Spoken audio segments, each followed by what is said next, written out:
దీనికి ఏర్పరచుకున్న వాక్య భాగము హెబ్రీ పత్రిక 10వ అధ్యాయము పెద్ద వాక్య భాగము. మరి బయట పండగ సందర్భంగా కావచ్చు, ఎక్కువ మంది లేరు, కానీ దేవుని చిత్తానుసారంగా దేవుడు ఎవరినైతే తన ఎన్నికలో ఉంచుకున్నాడో వారిని నడిపిస్తాడు. మనమైతే ప్రార్థన చేసుకుని ప్రారంభించుకుందాం. అందరం లేచి నిలబడిన యెడల ప్రార్థన చేసుకుందాం. పరిశుద్ధమైన దేవానైనా, నీ కృప కలిగిన హస్తాలకు సంఘముగా నీ ముందుకు వస్తున్నాం. నీ వాక్యమునైనా మాకు జీవమునిస్తుంది. కాబట్టి ప్రభు, నీ వాక్యమును ప్రతి వారము మరి ప్రభు మంచి పద్ధతిలో ధ్యానించడానికి ఉపక్రమించిన సంఘ కార్యక్రమం బట్టి నీకు కృతజ్ఞతలు తెలియచేసుకుంటూ, అది నాయన పంచుకొనుటకు నీవు నాయన సేవకునిగా నాకు ఇస్తున్న సహాయమును బట్టి, సహకారమును బట్టి, ఆత్మ నడిపింపును బట్టి కృతజ్ఞతలు. అలాగే వాక్యం మీద ఆసక్తి కలిగిన వారు మరి ప్రభు క్రమబద్ధముగా నేర్చుకోవాలని ఆశపడిన వారిని సంఘములో ఎంతమందినైతే నువ్వు ప్రేరేపించి పంపిస్తున్నావో వారిని బట్టి నీకు కృతజ్ఞతలు తెలియచేసుకుంటున్నాను. మరి ఈ దినము బైబిల్ స్టడీ నాయన మేము ప్రారంభించుకుంటున్న సమయంలో నీ యొక్క పాదాల చెంతకొచ్చి మరి మమ్మల్ని మేము నాయన నీకు సమర్పించుకుంటూ నీ ఆత్మ సహాయమును మాకు దయచేసి వాక్యమును నాయన చక్కటి రీతిలో మరి పంచుకోనగలిగినట్లుగా నాకు జ్ఞానము, వినువారికి అది ఉపయోగకరంగా ఉండగలిగినట్లుగా సహాయమును దయచేయమని, నీ వాక్యము యందు జీవమున్నది గనక ఆ జీవము ద్వారా మమ్మల్ని ఉజ్జీవింపచేయమని ఇట్టి ప్రార్థన ప్రభువును రక్షకుడు అయిన యేసుక్రీస్తు నామమున వేడుకుంటున్నాము తండ్రి, ఆమేన్. ఇంకొద్దిగా పెద్దగా పెట్టండి అన్న, నాకు తెలియట్లేదు. మరి ఈ సమయంలో హెబ్రీ పత్రిక 10వ అధ్యాయాన్ని మన మధ్యన సహోదరుడు యోగేందర్ గారు వచ్చి చదివి వినిపిస్తారు. ఆ తర్వాత ప్రవీణ్ మోహన్ గారు ప్రార్థన చేస్తారు. ఈ దినము ఈ యొక్క వాక్యాన్ని ధ్యానిద్దాం. రండి.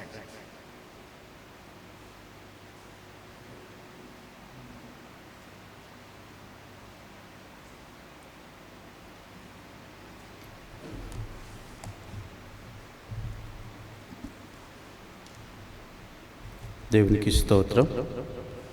హెబ్రీ 10వ అధ్యాయము చదువుకుందాం.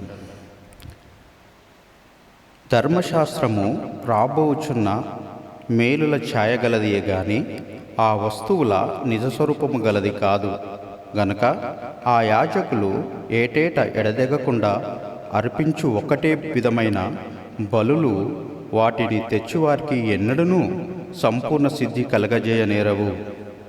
అలాగూ చెయ్యగలిగిన ఎడల సేవించువారు ఒక్కసారే శుద్ధపరచబడిన తరువాత వారి మనస్సాక్షికి పాపజ్ఞాప్తి ఇకను ఉండదు గనుక వాటిని అర్పించుట మానుదురు గదా. అయితే ఆ బలులు అర్పించుట చేత ఏటేట పాపములు జ్ఞాపకమునకు వచ్చుచున్నవి. ఏలయనగా ఎడ్ల యొక్కయు మేకల యొక్కయు రక్తము పాపములను తీసివేయుట అసాధ్యము. కాబట్టి ఆయన ఈ లోకమందు ప్రవేశించినప్పుడు ఇలాగ చెప్పుచున్నాడు, బలియు అర్పణయు నీవు కోరలేదు గాని నాకొక శరీరమును అర్పించితివి. పూర్ణ హోమములను పాప పరిహార్థ బలులను నీకిష్టమైనవి కావు. అప్పుడు నేను గ్రంథపు చుట్టల్లో నన్ను గూర్చి వ్రాయబడిన ప్రకారము, దేవా, నీ చిత్తము నెరవేర్చుటకు ఇదిగో నేను వచ్చియున్నానంటివి. బలులు, అర్పణలు, పూర్ణ హోమములు, పాప పరిహార్థ బలులను నీవు కోరలేదనియు అవి నీకిష్టమైనవి కావనియు పైన చెప్పిన తర్వాత ఆయన నీ చిత్తము నెరవేర్చుటకు ఇదిగో నేను వచ్చి ఉన్నానని చెప్పుచున్నాడు. ఇవన్నీ ధర్మశాస్త్రము చొప్పున అర్పింపబడుచున్నవి.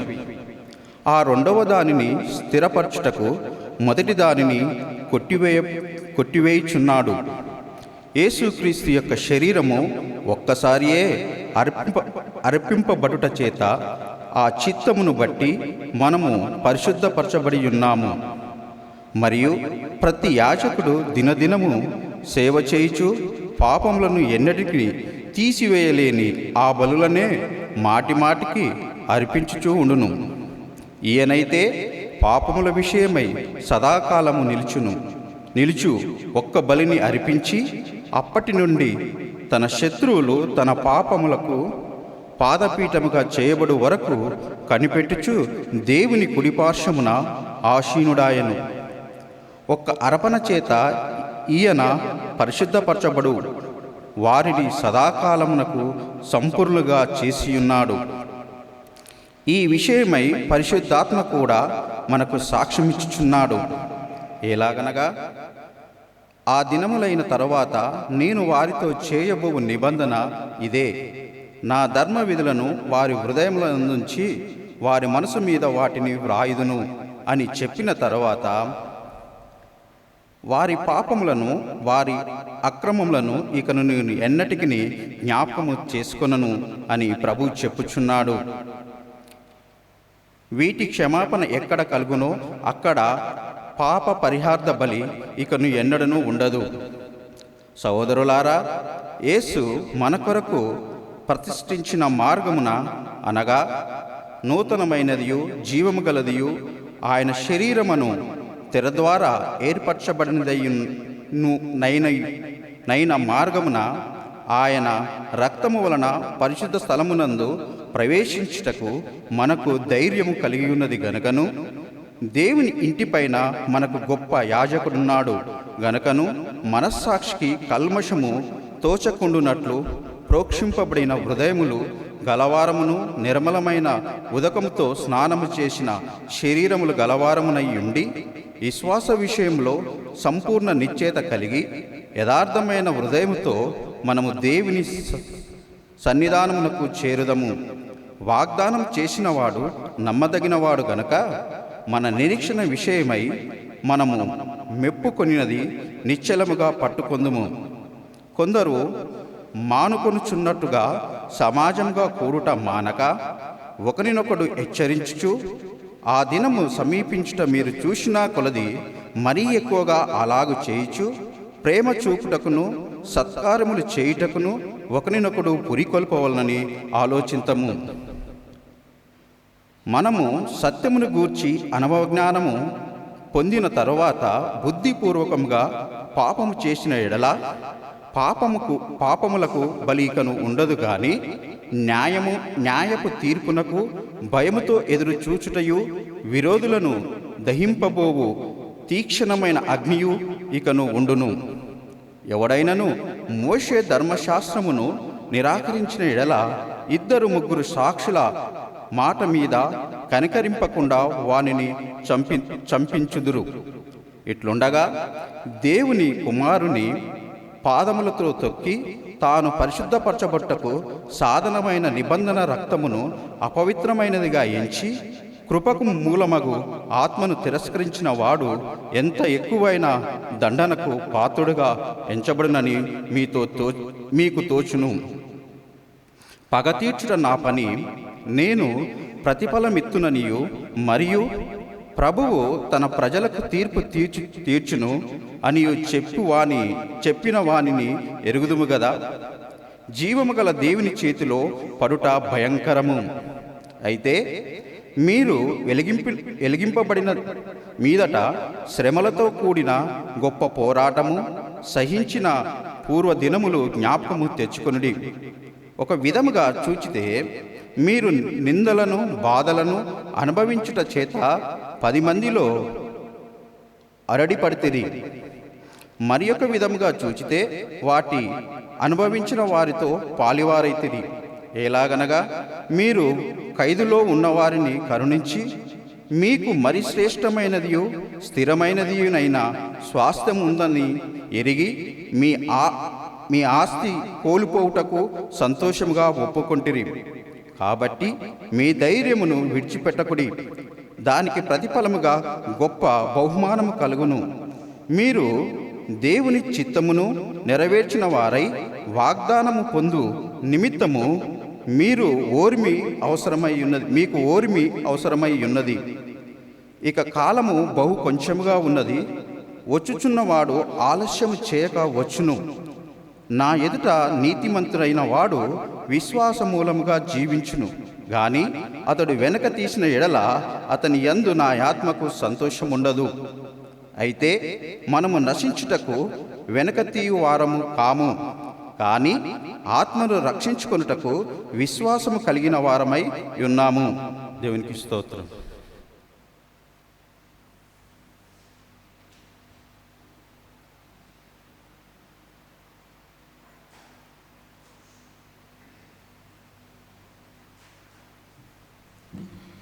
Praise Lord. అందరికీ కళ్ళు మూసుకునిగా ప్రేయర్ చేసుకుందాం.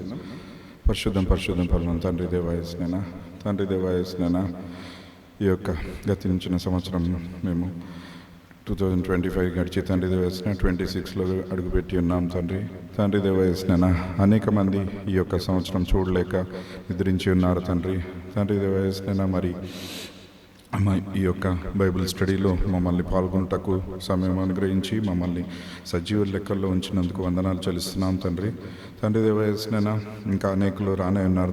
మీ చిత్తమైతే వారిని త్వరగా మందిరానికి తీసుకొచ్చి ఈ యొక్క బైబిల్ స్టడీ నీ దాసుని ద్వారా అందించబడుచుండగా తండ్రి దేవాయస్నేనా మరి వెంకటేష్ పాల్ అంకుల్ ఈ యొక్క హెబ్రీలో పత్రిక 10వ అధ్యాయము ఇప్పుడు బోధించుండగా తండ్రి దేవాయస్నేనా మీరే మా యొక్క ఆత్మీయ నేత్రాలను తెరిచి తండ్రి దేవాయస్నేనా దానిలోని మర్మంని మాకు అంకుల్ వివరించుచుండగా తండ్రి దేవాయస్నేనా అది సరిగా మేము అర్థం చేసుకొని దాని యొక్క హెబ్రీలకు మీరు రాసి ఉన్నారు. కానీ తండ్రి దేవాయస్నేనా నేటి దినమును కూడా తండ్రి దేవాయస్నేనా ఈ వర్తించుచున్నాయి. తండ్రి దేవాయస్నేనా ఈ లోకంలో జరుగుతున్న యుద్ధాలే కానీ అనేకమైన సమస్యలు తండ్రి దేవాయస్నేనా మీరు ఆనాడే తండ్రి దేవాయస్నేనా ముందే మాకు హెచ్చరికగా చెప్పి ఉన్నారు.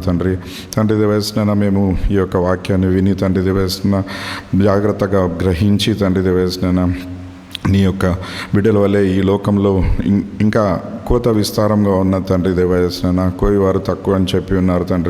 మరి అంకుల్ చేయుచున్న పరిచర్ని ఆశీర్వదించి దీవించి మరి తండ్రి దేవాయస్నేనా నిన్నటి దినంలో తండ్రి దేవాయస్నేనా అంకుల్కి నూతన కిరీటాన్ని అందించున్నాగా తండ్రి దేవాయస్నేనా మీకే వందనాలు చెల్లిస్తున్నాం. ఆయన ఇంకా తండ్రి దేవాయస్నేనా అనేక ఆత్మలు నీ యొద్దకు నడిపించే భాగ్యం అనుగ్రహించి మనం వేడుకుంటున్నాం. అదేవిధంగా మా యొక్క సంఘం గురించి భావిస్తున్నాం. ఈ యొక్క వాక్యం తండ్రి దేవాయస్నేనా యూట్యూబ్ మాధ్యమంలో అనేక మంది వినిచుండగా వారు విని ఆశీర్వదింపబడి దాని చేత మేలు పొందేలాగు దీవించమని ఈ కొద్దిని ప్రభుని యేసుక్రీస్తునామములో వేడుకుంటున్నాం తండ్రి. ఆమేన్.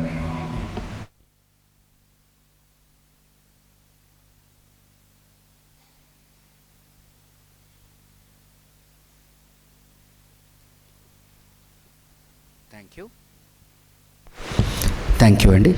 మరి సమయంలో చక్కటి రీతిలో వాక్యం చదివారు యోగేంద్ర గారు.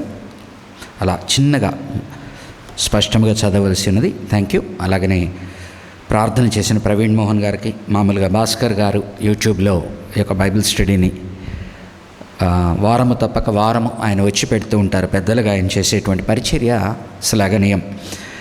అలాగనే ఈ దినము మరి ప్రవీణ్ మోహన్ గారు కూడా చిన్నగా నేర్చుకొని ఆయన కూడా ఈ దినము తనంతట తాను పెడుతూ ఉండగా దేవుడు తాన్ని ఆశీర్వదించునుగాక. ఇలాగున్న సంఘ పరిచర్య చేసే పెద్దలు ఒక పరిచర్య నుంచి ఒక పరిచర్య నేర్చుకుంటూ చక్కటి రీతిలో సంఘానికి ఉపయోగపడేటువంటి వారుగా ఉండాలి. అలాగనే ఈ దినం ఎంతమంది అయితే బైబిల్ స్టడీకి వచ్చారో బయటంతా కూడా పండగ వాతావరణం కదా, అందరం బిజీగా ఉన్నాం. అయినప్పటికీ ఎంతమంది అయితే వచ్చారో వారికి శుభములు. దేవుడు వారిని దీవించునుగాక. మరి వారము తప్పక వారము వాక్యమును మీద ఆసక్తితో వస్తున్న వారిని దేవుడు ప్రత్యేకంగా దీవించాలని కోరుకుంటూ వాక్యము వారి జీవితాల్లో మేలు కలుగ చేయాలని, ఆత్మీయ మేలు కలుగ చేస్తూ వారి యొక్క ఆత్మీయ జీవితాల్లో అభివృద్ధి చెందిస్తూ లోకములు సాక్షులుగా ఎలా జీవించాలి అనే దానికి దోహదపడుతుంది. కాబట్టి ఈ యొక్క దృక్పథంతో వస్తున్న మిమ్మల్ని అందరినీ కూడా దేవుడు ఆశీర్వదించును గాక. 10వ అధ్యాయము పెద్ద అధ్యాయము, చిన్నగా ధ్యానిద్దాము. మరలా కూడా పాత నిబంధనకు నూతన నిబంధనకున్న తేడా, ప్రభువు అయిన యేసుక్రీస్తు యొక్క త్యాగముకున్న పోలిక లేని, దేనితో పోల్చలేని ఆ యొక్క విలువ మాట్లాడుతూ మనము ఈ త్యాగాలు చూచిన వారముగా మనం ఏ విధముగా జీవించాలి అని చెప్తున్నాడు. ఇంతకాలము 9వ అధ్యాయం వరకు కనుక గమనించినట్లయితే థియలాజికల్గా మాట్లాడుతూ ఉన్నాడు. పాత నిబంధన ఇది, నూతన నిబంధన ఇది, పాత నిబంధన ఇది, నూతన నిబంధన ఇది, పాత యాజకత్వం ఇది, కొత్త యాజకత్వం ఇది. అక్కడక్కడ ఎగ్జార్టేషన్ ఉంటూ ఉన్నది, పారానిసిస్ అంటే మనల్ని పురిగొల్పేటువంటి మాటలు. కానీ ఇక్కడ కనుక గమనించినట్లయితే ఆ పాత నిబంధనకు నూతన నిబంధనకు ఉండేటువంటి తేడా మాట్లాడడమే కాకుండా ఎలా నూతన నిబంధన ఉన్నతమైనది, ఎలాగైనా యేసు ప్రభు వారు రక్తము ఎలా విలువైనది కోడెల కన్నా మేకల కన్నా, ఆ తరువాత ఇంత గొప్ప త్యాగము చేసి ఆయన మనకు ఏర్పరిచిన ఈ మార్గమునందు మనం ఎలాగనో నడుచుకోవాలి. నడుచుకోకున్న ఎడల అది ఎంత చింతించేటువంటి విషయము. అంత మాత్రమే కాక అలాగున్న నడుచుకోకపోయిన ఎడల మనకు శిక్ష కూడా పడుతుంది అని గుర్తు చేస్తూ ఉన్నాడు. చూడండి 10వ అధ్యాయము 1వ వచనము. ధర్మశాస్త్రము రాబోవచ్చున్న మేలుల ఛాయగలదియే గాని ఆ వస్తువుల నిజస్వరూపము కలది కాదు. గనుక ఆ యాజకులు ఏటేటా ఎడతెగకుండా అర్పించు ఒక్కటే విధమైన బలులు వాటిని తెచ్చు వారికి ఎన్నడూను సంపూర్ణ సిద్ధి కలుగచేయ నేరం. మొట్టమొదటిగా రాబోతున్న నూతన నిబంధనకి పాత నిబంధన ఛాయగా ఉంటుంది అంటున్నాడు. అనగా దాని షాడోగా, లేకపోతే చూఛాయగా అంటాం కదా, చూఛాయగా తెలపబడుతూ ఉన్నది. అనగా నిజమైనది పరలోకములో ఏదైతే ఉన్నదో దానిని భూమి మీద ఇజ్రాయేలీ జనాంగానికి ఒక గుడారముగా ఏర్పరిచినట్టుగా మనం చూస్తున్నాం. చూఛాయ అనే మాట అర్థం చేసుకుందాం. కాబట్టి పరలోకములో ఉన్న వాటిని మనం అర్థం చేసుకోవాలి అంటే ఆయన భూలోకములో ఇస్తున్న కొన్నిటిని చూచి పరలోకములో వాటిని మనము అర్థం చేసుకోవాలి. అలాగనే పాత నిబంధన అనేది, ధర్మశాస్త్రము అనేది రాబోచున్న నూతన నిబంధనకి యేసు ప్రభు వారు కొండ మీద ప్రసంగంలో గమనిస్తాం కదా, మొన్న ఆదివారం ధ్యానించాం. పాత నిబంధన ఇలాగనే చెబుతూ ఉన్నది, కానీ నేనేమి చెబుతున్నానంటే అని మాట్లాడుతున్నాడు. కాబట్టి ధర్మశాస్త్రము ఛాయగా కనపడతాం అన్నది క్రీస్తు యొక్క ధర్మశాస్త్రం. అందుకని అపోస్తలుడైన పౌలు, నేను ధర్మశాస్త్రము కింద లేను కానీ అంత మాత్రాన నా అంతటా నేను విచ్చలవిడిగా ఉన్నానని కాదు, నేను క్రీస్తు యొక్క ధర్మశాస్త్రం కింద I'm under the Christ law అంటాడు. I'm not under the Old Testament law. అంత మాత్రాన I'm not lawless, I'm under the law of Christ అంటాడు. కాబట్టి నూతన నిబంధన అనేది పాత నిబంధన కన్నా ఇంకా ఒక మెట్టు విలువైనది, అమోఘమైనది, కష్టతరమైనది కూడా. కానీ తేడా ఏంటి అంటే పరిశుద్ధాత్మ దేవుడు అనేవాడు మనకు ఇవ్వబడ్డాడు. ఒకటి యేసుప్రభు వారి యొక్క నిరంతరము నిత్యత్వం కలుగజేసేటువంటి రక్తము. పాత నిబంధనలు చూస్తే కోడెల మేకల రక్తము, ప్రతి ఏటేటా బల్లులు. ఆ తరువాత బేసిక్ డిఫరెన్స్ ఏంటంటే పరిశుద్ధాత్మ దేవుని యొక్క సహాయము. కాబట్టి ఏమంటున్నాడు చూడండి, వస్తువుల ఛాయ గలదియే కానీ ఆ వస్తువుల నిజస్వరూపం గలది కాదు. గనుక అవి ఎలాగుండేది, ఆ యాజకులు ఏటేటా ఎవ్రీ ఇయర్ ఎడతెగకుండా, అది ఆపులేదు, సైకిల్, పొద్దునొచ్చా రాత్రాయ, పొద్దునొచ్చా రాత్రాయ, పొద్దునొచ్చా రాత్రాయ, అలా ఏటేటా ఎడతెగకుండా అర్పించు ఒక్కటే విధమైన బలుల్లో ఏ మార్పులు లేవు. ఈరోజు ఈ పాపానికి ఇది ఇయ్యాలా, ఈరోజుకి ఇది చేయాలా, ఈరోజుకి ఇది క్యాలెండర్ ఫిక్స్డ్, ప్రోగ్రామ్ ఫిక్స్డ్, దాంట్లో ఉన్న ఆర్డర్ ఫిక్స్డ్. ఒక్కటే విధమైన బలులు వాటిని తెచ్చు వారికి. ఎవరు తెస్తున్నారు? పాత నిబంధనలో ప్రజలు దేవునితో సమాధాన పడడానికి తెచ్చేవారు. తెచ్చు వారికి ఎన్నడూను, ఎప్పటికీ, ఫర్ నెవర్, ఎప్పటికీ ఎన్నడూను సంపూర్ణ సిద్ధి కలుగ చేయ నేరం. కేటగారికల్ స్టేట్మెంట్ అనమాట. ఇట్ ఈస్ ఇంపాసిబుల్ అంటున్నాడు. కాబట్టి ఓటి అంత గొప్పగా ఓల్డ్ టెస్టమెంట్ చెప్తూ ఉన్నదాన్ని నా ఒక్క మాటతో ఏమంటున్నాడు, సంపూర్ణ సిద్ధి కలుగా ఎలా చెప్పగలుగుతున్నాడు? సంపూర్ణ సిద్ధి చేసేది వచ్చినది చూసి అర్థం చేసుకున్న తర్వాత ఈ మాట అంటున్నాడు. అలాగు కారణం చెప్తున్నాడు. ఎందుకని ఇలా మాట్లాడుతున్నాను నేను? 2వ వచనం, అలాగు చేయగలిగిన ఎడల, అనగా సంపూర్ణ సిద్ధి కలుగ చేయగలిగిన ఎడల సేవించువారు ఒక్కసారే శుద్ధపరచబడిన తరువాత వారి మనస్సాక్షికి పాప జ్ఞప్తి ఇకను ఉండదు గనుక వాటిని అర్పించుట మానుదురు గదా. మరి అవి గనుక ఎఫెక్టివ్ అయితే దాన్ని తెచ్చే వారికి వారి మనస్సాక్షికి ఇంకా పాపము జ్ఞాపకము రాకూడదు కదా. అంటే ప్రతి ఏటా ఇస్తున్నామంటే ఏంటి? మళ్ళా పాపాలని గుర్తు చేసుకుంటున్నాం, ఇస్తున్నాం. పాప జ్ఞప్తి కలగకూడదు కదా. అందుకని యేసు ప్రభు వారి దాంట్లో మనం అర్థం చేసుకోవాల్సిన ఆయన రక్తము ద్వారా యేసు ప్రభు రక్తము ద్వారా దేవుడు క్షమించేటువంటిది, ఆయన క్షమించడమే కాకుండా మరచిపోతాడు, ఇంకా అవి లేవు, తుడిచిపెట్టి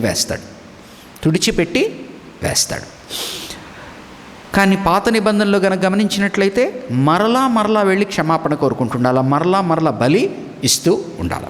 3వ వచనం, అయితే ఆ బలులు అర్పించుట చేత ఏటేటా పాపములు జ్ఞాపకముకు వచ్చుచున్నవి. ఏం జరుగుతుందండి?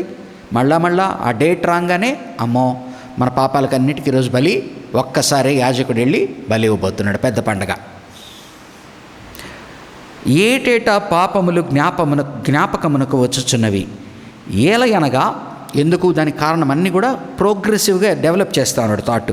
ఏలయనగా ఎడ్ల యొక్కయు మేకల యొక్కయు రక్తము పాపములను తీసివేయుట అసాధ్యము. One more categorical statement, it is impossible అంటున్నాడు.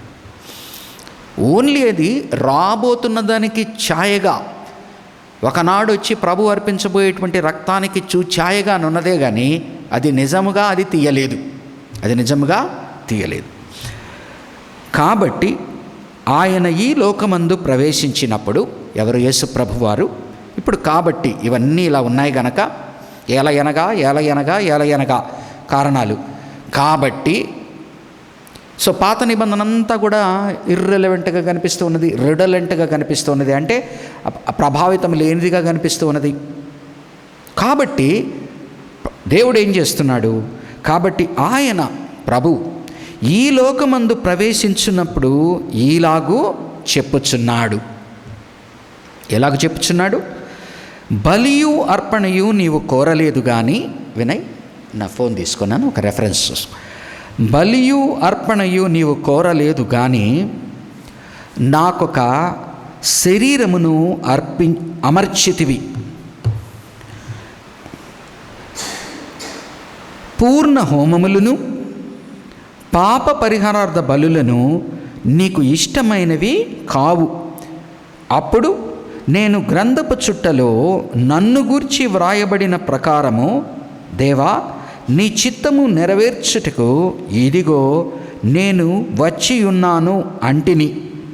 6-7 వచనాలు. ఏ ఓల్డ్ టెస్టిమెంట్ దీని గురించి మాట్లాడుతున్నాడు? కీర్తనల గ్రంథము 40వ అధ్యాయము, కీర్తనల గ్రంథము 40వ అధ్యాయము 3-5 వచనాలు చూద్దాం.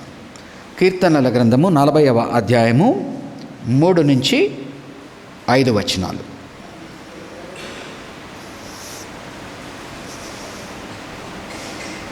కీర్తనల గ్రంథము 40వ అధ్యాయము 6-8 వచనాలు.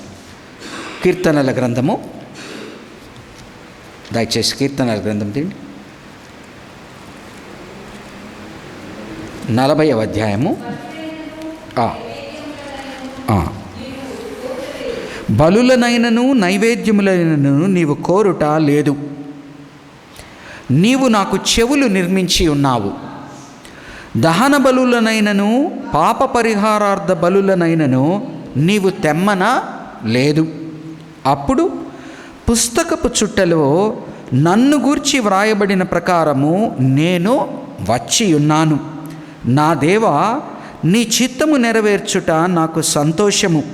నీ ధర్మశాస్త్రము నా ఆంతర్యములో నున్నది.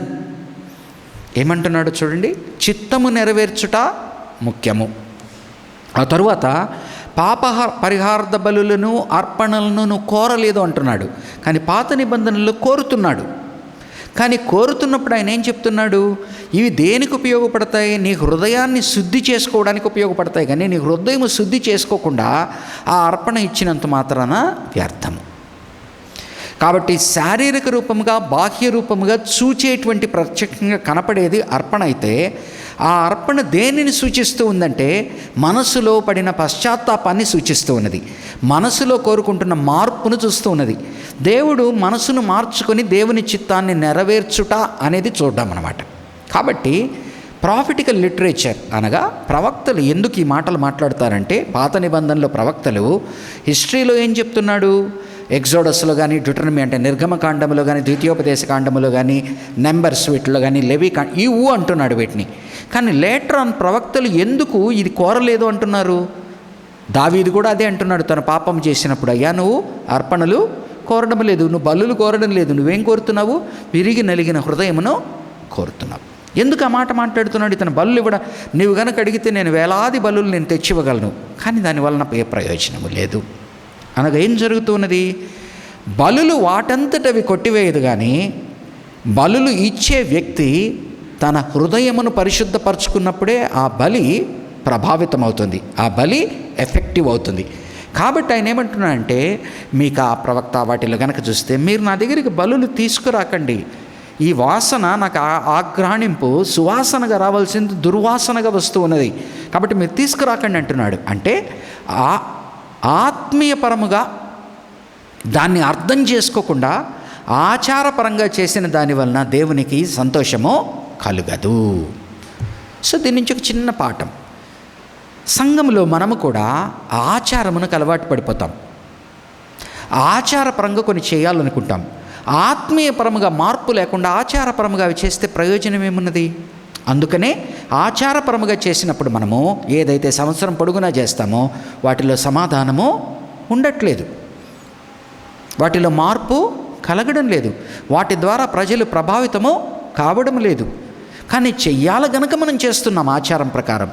కానీ నిజముగా ఆత్మలో గనక మార్పు ఉంటే, ప్రవర్తనలో మార్పు ఉంటే, ఆ చేస్తున్న దాని నుంచి దేవుడు తృప్తిపడాలి, దాని ద్వారా సువార్త సేవ జరగాలి, దాని ద్వారా ఆత్మలు రక్షింపబడాలి, సంఘములో సమాధానము నెలకొనబడాలి. కానీ ఏం జరుగుతుంది? ఆచారపరముగా మనం చేస్తూ ఉన్నప్పుడు, ఆత్మీయపరముగా మనం ఎదుగుదల లేకుండా అవి చేస్తున్నప్పుడు, అవి ఇంకా కూడా మనశ్శాంతిని దోచేసేటువంటి విధముగా, ఇంకా సంఘములో సమాధానం లేకుండా చేసేదానిగా అవి దోహదపడుతూ ఉన్నాయి. గమనించారా? కాబట్టి ఆచారపరముగా చేసే వాటిని, ఏంటి నాన్న సౌండ్, ఏదన్నా ఇన్వర్టర్ మీద రన్ అవుతుందా? అది ఆపేసేయండి.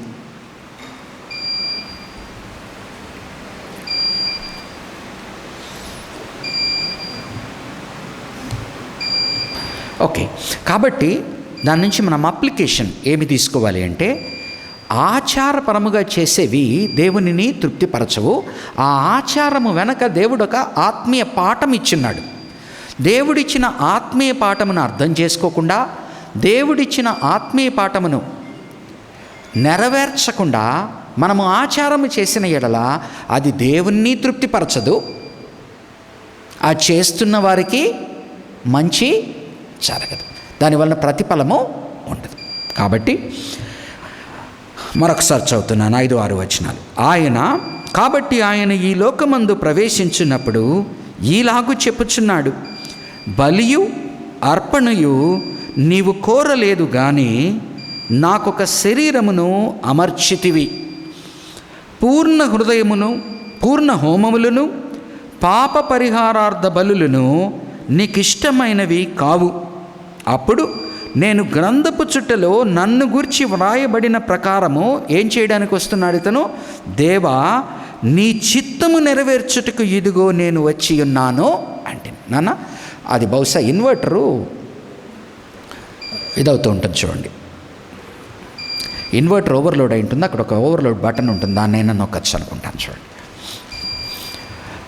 ఓకే, కాబట్టి ఏమి కోరుతున్నాడు? విశ్వాసి ఆయన చిత్తమును నెరవేర్చుంటా అన్నది ప్రధానముగా కోరుతున్నాడు. కానీ మనము చిత్తమును నెరవేర్చకుండా చిత్తాన్ని నెరవేరుస్తున్నాము అనుకుని చేసేటువంటి ఆచారము వలన దేవుడు తృప్తి పడడు, మనకు ఆధ్యాత్మిక మేలు ఉండదు, మనకు ఆనందము ఉండదు, ఆశీర్వాదము ఉండదు. ఇది మనం చాలా జాగ్రత్తగా సంఘ చరిత్రలో గుర్తుపెట్టుకోవాలి కదా. ఎందుకని సంఘ చరిత్రలో ఈరోజు మనం చేసే ప్రతి ఒక్కటి కూడా ఆచారపరముగా చేసేవి, ఆచారపరముగా చేసేవి. ఆచారపరముగా మనం చేసినప్పుడు ఏమవుతుందంటే, దానివలన అది మనకు ఎటువంటి మంచి కలుగ చేయకపోగా నష్టము కలుగుతుందని కూడా మనం గమనిస్తూ ఉన్నాం. కానీ నష్టము కలిగిస్తున్నప్పటికీ దాన్నే చేసుకుంటూ ముందుకు పోతూ ఉన్నప్పుడు మనము మరొకసారి దేవుని యొక్క చిత్తాన్ని అర్థం చేసుకోవాలి. ఇక్కడ ప్రభు వారు ఏం చేస్తున్నారు? ఆయన చిత్తమును నెరవేర్చుటకు ఆయన వచ్చెను.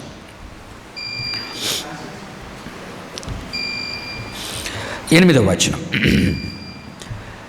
బలులు, అర్పణలు, పూర్ణ హోమములు, పాప పరిహారార్థ బలులను నీవు కోరలేదనియు అవి నీకు ఇష్టమైనవి కావనియు పైన చెప్పిన తరువాత ఏం చెప్తున్నా అండి? పైన చెప్పింది ఏం చెప్తున్నాడు? ఇవి నీకు ఇష్టం లేదు. పైన చెప్పిన తరువాత ఆయన నీ చిత్తము నెరవేర్చుటకు ఇదిగో నేను వచ్చి ఉన్నానని చెప్పుచున్నాడు. కాబట్టి మొదటిదేంటి? ఆచారపరముగా చేసేటువంటి బలులు, అర్పణలు. ఆత్మీయపరమైనదేంటి? ఆయన చిత్తము నెరవేర్చుట.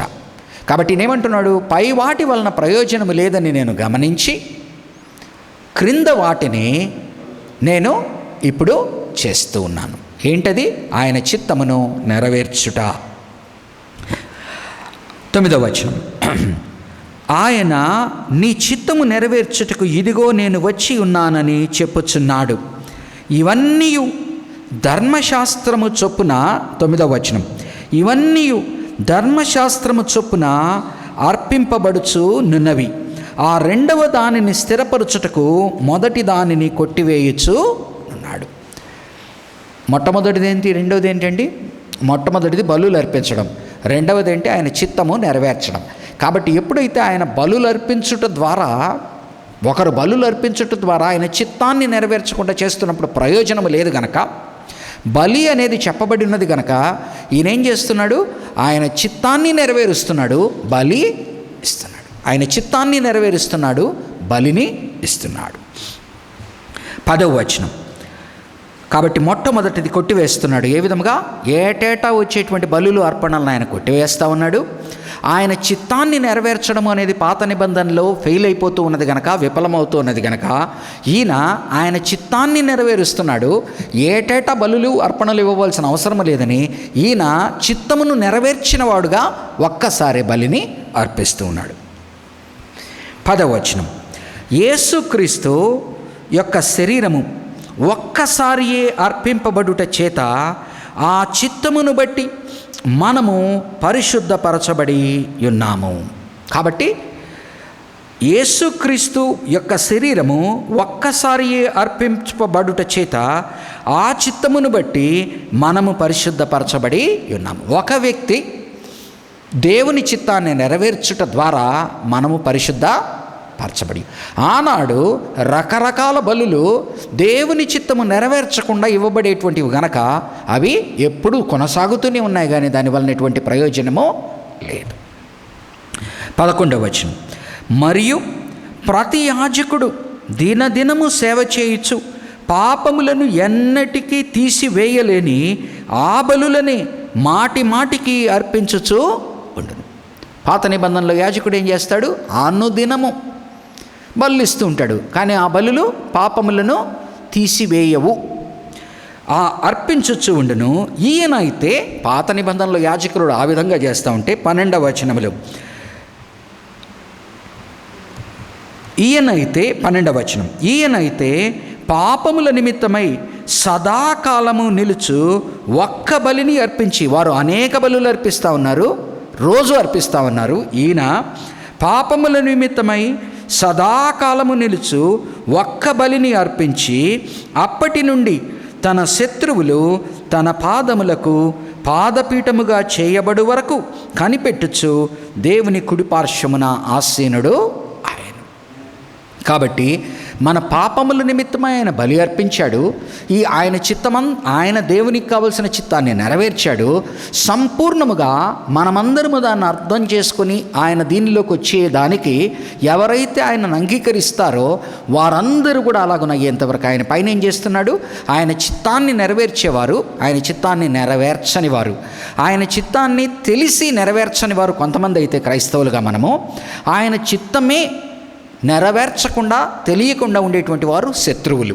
కాబట్టి వారందరినీ కూడా ఆయన తన పాదపీఠము దగ్గర తెచ్చేంత వరకు కూడా ఆయన తండ్రి యొక్క కుడిపార్శ్వమున ఉన్నాడు. కాబట్టి రోమాపత్రిక కొరింథీ పత్రిక 1 కొరింథీ 15వ అధ్యాయంలో కూడా ఇలాగనే చెప్తాడు కదా. 15వ అధ్యాయం ఆ యొక్క క్రీస్తు గురించి మాట్లాడిన సమయంలో ఇదే మాటలను ఆయన ఉద్ఘటిస్తాడు. కాబట్టి ఆయన చిత్తమును నెరవేర్చాడు. ఒక్కసారి బలితో ఆయన చిత్తాన్ని నెరవేర్చాడు, మనకందరికీ పరిశుద్ధతను కలగచేశాడు. కానీ మనం ఆయన చిత్తమును ఇంకా నెరవేర్చుట లేదు. ఎందుకని? పరలోక ప్రార్థన కనుక మనం చూసినట్లయితే ఏమంటున్నాము? పరలోకమందున్న మా తండ్రి, పరలోకమందు నీ చిత్తము నెరవేరినట్టు భూమి యందు నీ చిత్తము నెరవేరునుగాక. అది ఎవరు నెరవేరుస్తారు? ఆయన తెలుసుకున్నవారు నెరవేర్చాలి. కానీ మనం చాలాసార్లు ఏమవుతుంది, తెలుసుకున్న వారము మనమే ఆయన చిత్తాన్ని నెరవేర్చుకుంటా ఉన్నాము. ఆయన చిత్తాన్ని నెరవేర్చేటువంటి విధముగా ఆయన తెలియపరిచేటువంటి దాంట్లోనూ మనం విఫలమవుతూ ఉన్నాము కదా. కాబట్టి అంతవరకు అంటున్నాడు. అందుకనే ఆ పరలోక ప్రార్థనలో మనము దాన్ని కూడా అర్థం చేసుకోవాలి. ఈయనైతే పాపముల నిమిత్తమై సదాకాలము నిలుసు ఒక్క బలిని అర్పించి అప్పటి నుండి తన శత్రువులు తన పాదములకు పాదపీఠముగా చేయబడు వరకు కనిపెట్టుచు దేవుని కుడి పార్శ్వమున ఆసీనుడు ఆయను. 14వ వచనం, ఒక్క అర్పణ చేత ఈయన పరిశుద్ధపరచబడు వారిని సదాకాలమునకు సంపూర్ణులుగా చేసి ఉన్నాడు. పాత నిబంధన గురించి ఏం చెప్తున్నాడు? 3వ వచనంలో అది సంపూర్ణత కలగచేయదు. చూడండి 3వ వచనం 1వ వచనం ఆఖరి భాగం, వారికి ఎన్నడూను సంపూర్ణ సిద్ధి కలుగ చేయ నేరవు. కానీ ఇక్కడ ఏమంటున్నాడు 14వ వచనంలో, ఒక్క అర్పణ చేత ఈయన పరిశుద్ధపరచబడు వారిని సదాకాలమునకు. అక్కడేం జరుగుతున్నది? ఏటేటా పాపములు మనస్సాక్షికి పాప జ్ఞప్తి వస్తూ ఉన్నది. ఇక్కడ ఆయన పరిశుద్ధపరచబడి వారికి సదాకాలమునకు సంపూర్ణులుగా చేసి ఉన్నాడు. For ever. అక్కడేమన్నాడు? నెవర్. అక్కడేమంటున్నాడు? ఇట్ కెన్ నెవర్ హ్యాపెన్ అంటున్నాడు. ఇక్కడేమంటున్నా అంటే ఆయన చేసిన దాన్ని బట్టి ఫర్ ఎవర్, సదాకాలం. ఈ విషయమై 15వ వచనం, ఈ విషయమై హెబ్రీ పత్రిక 10వ అధ్యాయము 15వ వచనం, ఈ విషయమై పరిశుద్ధాత్మ కూడా మనకు సాక్ష్యమిచ్చుచున్నాడు. ఎలాగనగా 16వ వచనం, ఇర్మియా గ్రంథము 31వ అధ్యాయము 33, 34 వచనాలని ఉత్కటిస్తూ ఉన్నాడు.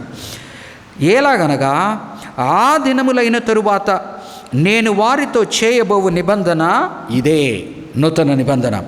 నా ధర్మ విధులను వారి హృదయమునందుంచి వారి మనస్సు మీద వాటిని వ్రాయుదును అని చెప్పిన తరువాత 17వ వచనము, వారి పాపములను వారి అతిక్రమములను ఇకను ఎన్నటికి జ్ఞాపకము చేసుకొనను అని ప్రభువు చెప్పుచున్నాడు. వీటి క్షమాపణ ఎక్కడ కలుగునో అక్కడ పాప పరిహారార్థ బలి ఇకను ఎన్నడూను. పాప పరిహారార్థ బలి దేని నిమిత్తం అండి? పాపాన్ని హరించుట కొరకు, పాపాన్ని తీర్చు కొరకు. ఈయన ఒక్కసారి ఇచ్చిన బలి ద్వారా పాపము తీసివేయబడుతూ ఉంటే ఇంకా మరలా వచ్చి చేయవలసిన అవసరము లేదు. వీటి క్షమాపణ ఏమి కలుగుతున్నదండి మనకు? ఆయన యందు మనకేమి కలుగుతున్నది? ఫర్గివెన్నెస్ ఆఫ్ సిన్స్. మన పాపములకు క్షమాపణ కలుగుతున్నది. వీటి క్షమాపణ ఎక్కడ కలుగునో అక్కడ పాప పరిహారార్థ బలి ఇకను ఎన్నడూను ఉండదు. కాబట్టి మనం ఏం గుర్తుపెట్టుకోవాలో, నెంబర్ 1, ప్రభు ఒక్కసారే మరణించాడు. నెక్స్ట్ పోను కొన్ని వచనాలు మాట్లాడబోతున్నాడు హెబ్రీ గ్రంథకర్త. ఏమని? ఆయన రక్తమును మనము విలువ చేయక దాన్ని త్రొక్కిన ఎడల, దాన్ని నిరంచిన మనకి ఇంకా ఏ బలి ఇంకా లేదు అని మాట్లాడబోతున్నాడు. చూడండి 19వ వచనం, సహోదరులారా, యేసు మన కొరకు ప్రతిష్ఠించిన మార్గమున, అనగా మన కొరకు ఆయన ప్రతిష్ఠించిన మార్గం ఏంటి? నూతనమైనది. అనగా నూతనమైనదియు. పాత నిబంధన తెర లోపలికి ఒక తెర దాటుకొని యాజకులు మాత్రమే పోగలరు. లోపల తెర దాటుకొని ప్రధాన యాజకులు మాత్రమే సంవత్సరానికి ఒకసారి పోగలరు. కానీ ఆయన నూతనమైనదియు జీవము గలదియు ఆయన శరీరము అను తెర ద్వారా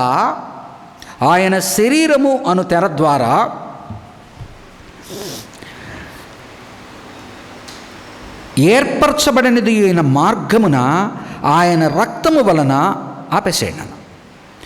ఆయన రక్తము వలన పరిశుద్ధ స్థలమునందు ప్రవేశించుటకు మనకు ధైర్యము కలిగి ఉన్నది గనుకను. ఇక్కడ 2 గనుకులను చెప్తాడు. ఇంగ్లీష్లో కనుక చూస్తే యాక్చువల్లీ 3 ఉంటాయి, ఇక్కడ 2గా చూపిస్తాడు. ఎట్లంటే 20 వచనం మళ్ళీ చదువుతాను. 19 సహోదరులారా, యేసు మన కొరకు ప్రతిష్ఠించిన మార్గమున, ఈ మార్గం ఎవరు ప్రతిష్ఠించారండి?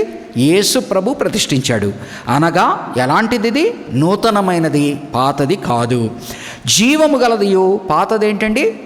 మరలా పాతదంతా ఏంటి? నువ్వు ఇలా చేస్తే చేస్తావు, ఇలా చేస్తే చేస్తావు, ఇలా చేస్తే చేస్తావు. అందుకని ఏమంటాడు? నిర్జీవ క్రియలు అంటాడు వాటినన్నింటినీ కూడా.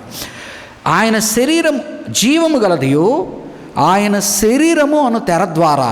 పాత తెర యాజకులు మాత్రమే వెళ్ళగలరు. ప్రధాన యాజకుడు ఒక్కసారి మాత్రమే సంవత్సరానికి వెళ్ళగలడు.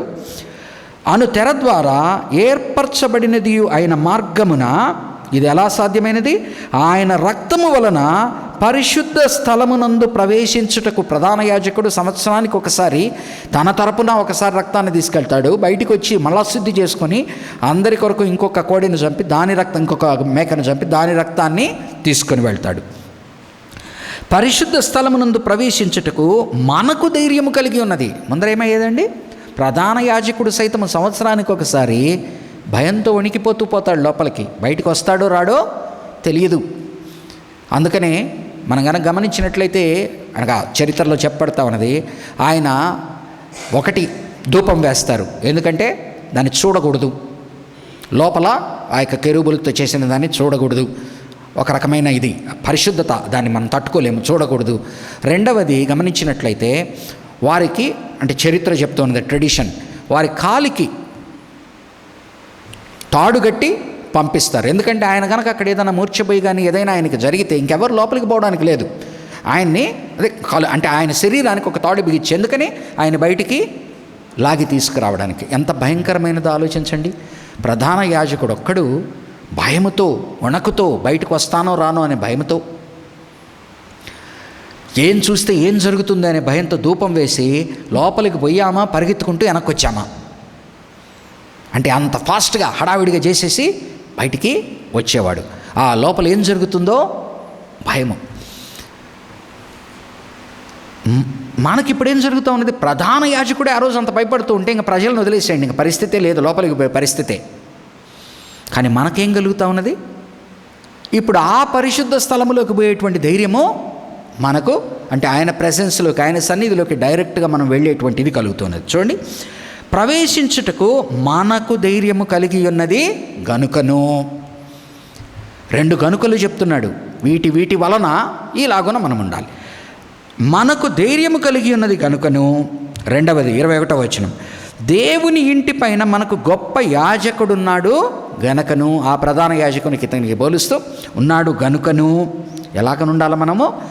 మనస్సాక్షికి కల్మషము తోచకుండునట్లు, మనస్సాక్షికి కల్మషము తోచకుండునట్లు ప్రోక్షింపబడిన హృదయము గలవారమును. మనస్సాక్షికి కల్మషము ఎవరి నుంచైనా తప్పించుకోగలం మనం, మన మనస్సాక్షి నుంచి మనము తప్పించుకోలేం. మరీ భయంకరము. లోపల పరిశుద్ధాత్మ దేవుడు సాక్షిగా పనిచేస్తున్న సమయంలో మన మనస్సాక్షి ఇంకెంత గద్దిస్తుంది కదా. అందుకని వాత వేయబడిన మనస్సాక్షి అనే మాట వాడతాడు. మనస్సాక్షిని మనం ఒక్కొక్కసారి చంపేసుకోవచ్చు కదా, అంటే దాన్ని డల్లెన్ చేసేయచ్చు. ఎలా? ఒకసారి ఒక తప్పు చేసాం, మనకేం శిక్ష పడలేదు, మనం దొరకలేదు, చిన్నగా ఏం చేస్తామో కొంత ధైర్యం కలుగుతుంది, చేస్తాం. రెండవసారి అరే ఏం కావట్లేదు, చిన్నగా ఏమైపోతుంది? మొద్దుబారిపోతుంది, ఏమీ కాదు దీనివలన. మనకు ఆ తప్పుగా కూడా అనిపించదు కదా. మొదటిసారి చేసినప్పుడు తప్పు అనిపించి భయపడతాము. రెండవసారి, మూడవసారి దానికి శిక్ష పడకుండా, బయట వారికి దొరకకుండా, విమర్శ జరగకుండా, ఏది మనకు నెగిటివ్గా కానప్పుడు ఏమైపోతామో, ఓ దీనివల్ల నేను కదని ఇంకా ధైర్యం తెచ్చుకుంటాం. అప్పుడు ఏమవుతుంది? కఠినమైపోతుంది. కాబట్టి వాత వేయబడిన మనస్సాక్షి అంటున్నాడు. మామూలుగా మనకు ఏదైనా సెన్సిటివ్గా ఉన్నది ఏదైనా తగిలిందనుకో సుర్రమంటాం. అదే రోజు వేడితో పనిచేసేవాళ్ళు వేడి దాన్ని దించేస్తూ ఉంటారు, వాళ్ళకేమీ కాదు. ఏమవుతుంది? అక్కడ వాత వేయబడి ఉంటుందంటే అలవాటు పడిపోయి ఉంటుంది. సున్నితమైన దీనికి సున్నితమైన మనస్సాక్షి అంటాడు, వాత వేయబడిన మనస్సాక్షి అంటాడు కదా. సున్నితమైన చేతులు, మొద్దుబారిన చేతులు టైపులో. మనస్సాక్షికి కల్మషము తోచకుండానట్లును ప్రోక్షింపబడిన హృదయములు గలవారమును. రక్త ప్రోక్షణతో ప్రోక్షింపబడిన హృదయములు గలవారమును నిర్మలమైన ఉదకముతో స్నానము చేసిన శరీరము గలవారమునయ్యుండి, ఇక్కడ 3 చెప్తున్నాడు. అంటే సీట్స్ ఆఫ్ ఎమోషన్ మాట్లాడుతూ ఉన్నాడు. మనస్సాక్షి అది ఎక్కడ ఉంటుందో మనకు తెలియదు, ఇక్కడ ఉంటుందా ఇక్కడ ఉంటుందా, కానీ గుచ్చేది మాత్రం మనకు తెలుస్తుంది. నెక్స్ట్ మనకు ఏదైనా బాధ జరిగిందనుకోండి, ఆ బాధలో మనకేం పిండి వేస్తుంది, గుండె కన్స్ట్రిక్ట్ అవుతుంది కదా. సో హృదయానికి సంథింగ్ ఇస్ దేర్, అది రక్త ప్రసరణ కానివ్వండి, ఏదైనా కానివ్వండి. రెండోది హృదయం మాట్లాడుతున్నాడు. మనస్సాక్షి హృదయములను ప్రోక్షింపబడిన హృదయములు గలవారమై. మూడవది శరీరము. శరీరాన్ని మనం ఎలా శుద్ధపరచుకుంటామో మంచినీటితో శుద్ధిపరచుకుంటాం.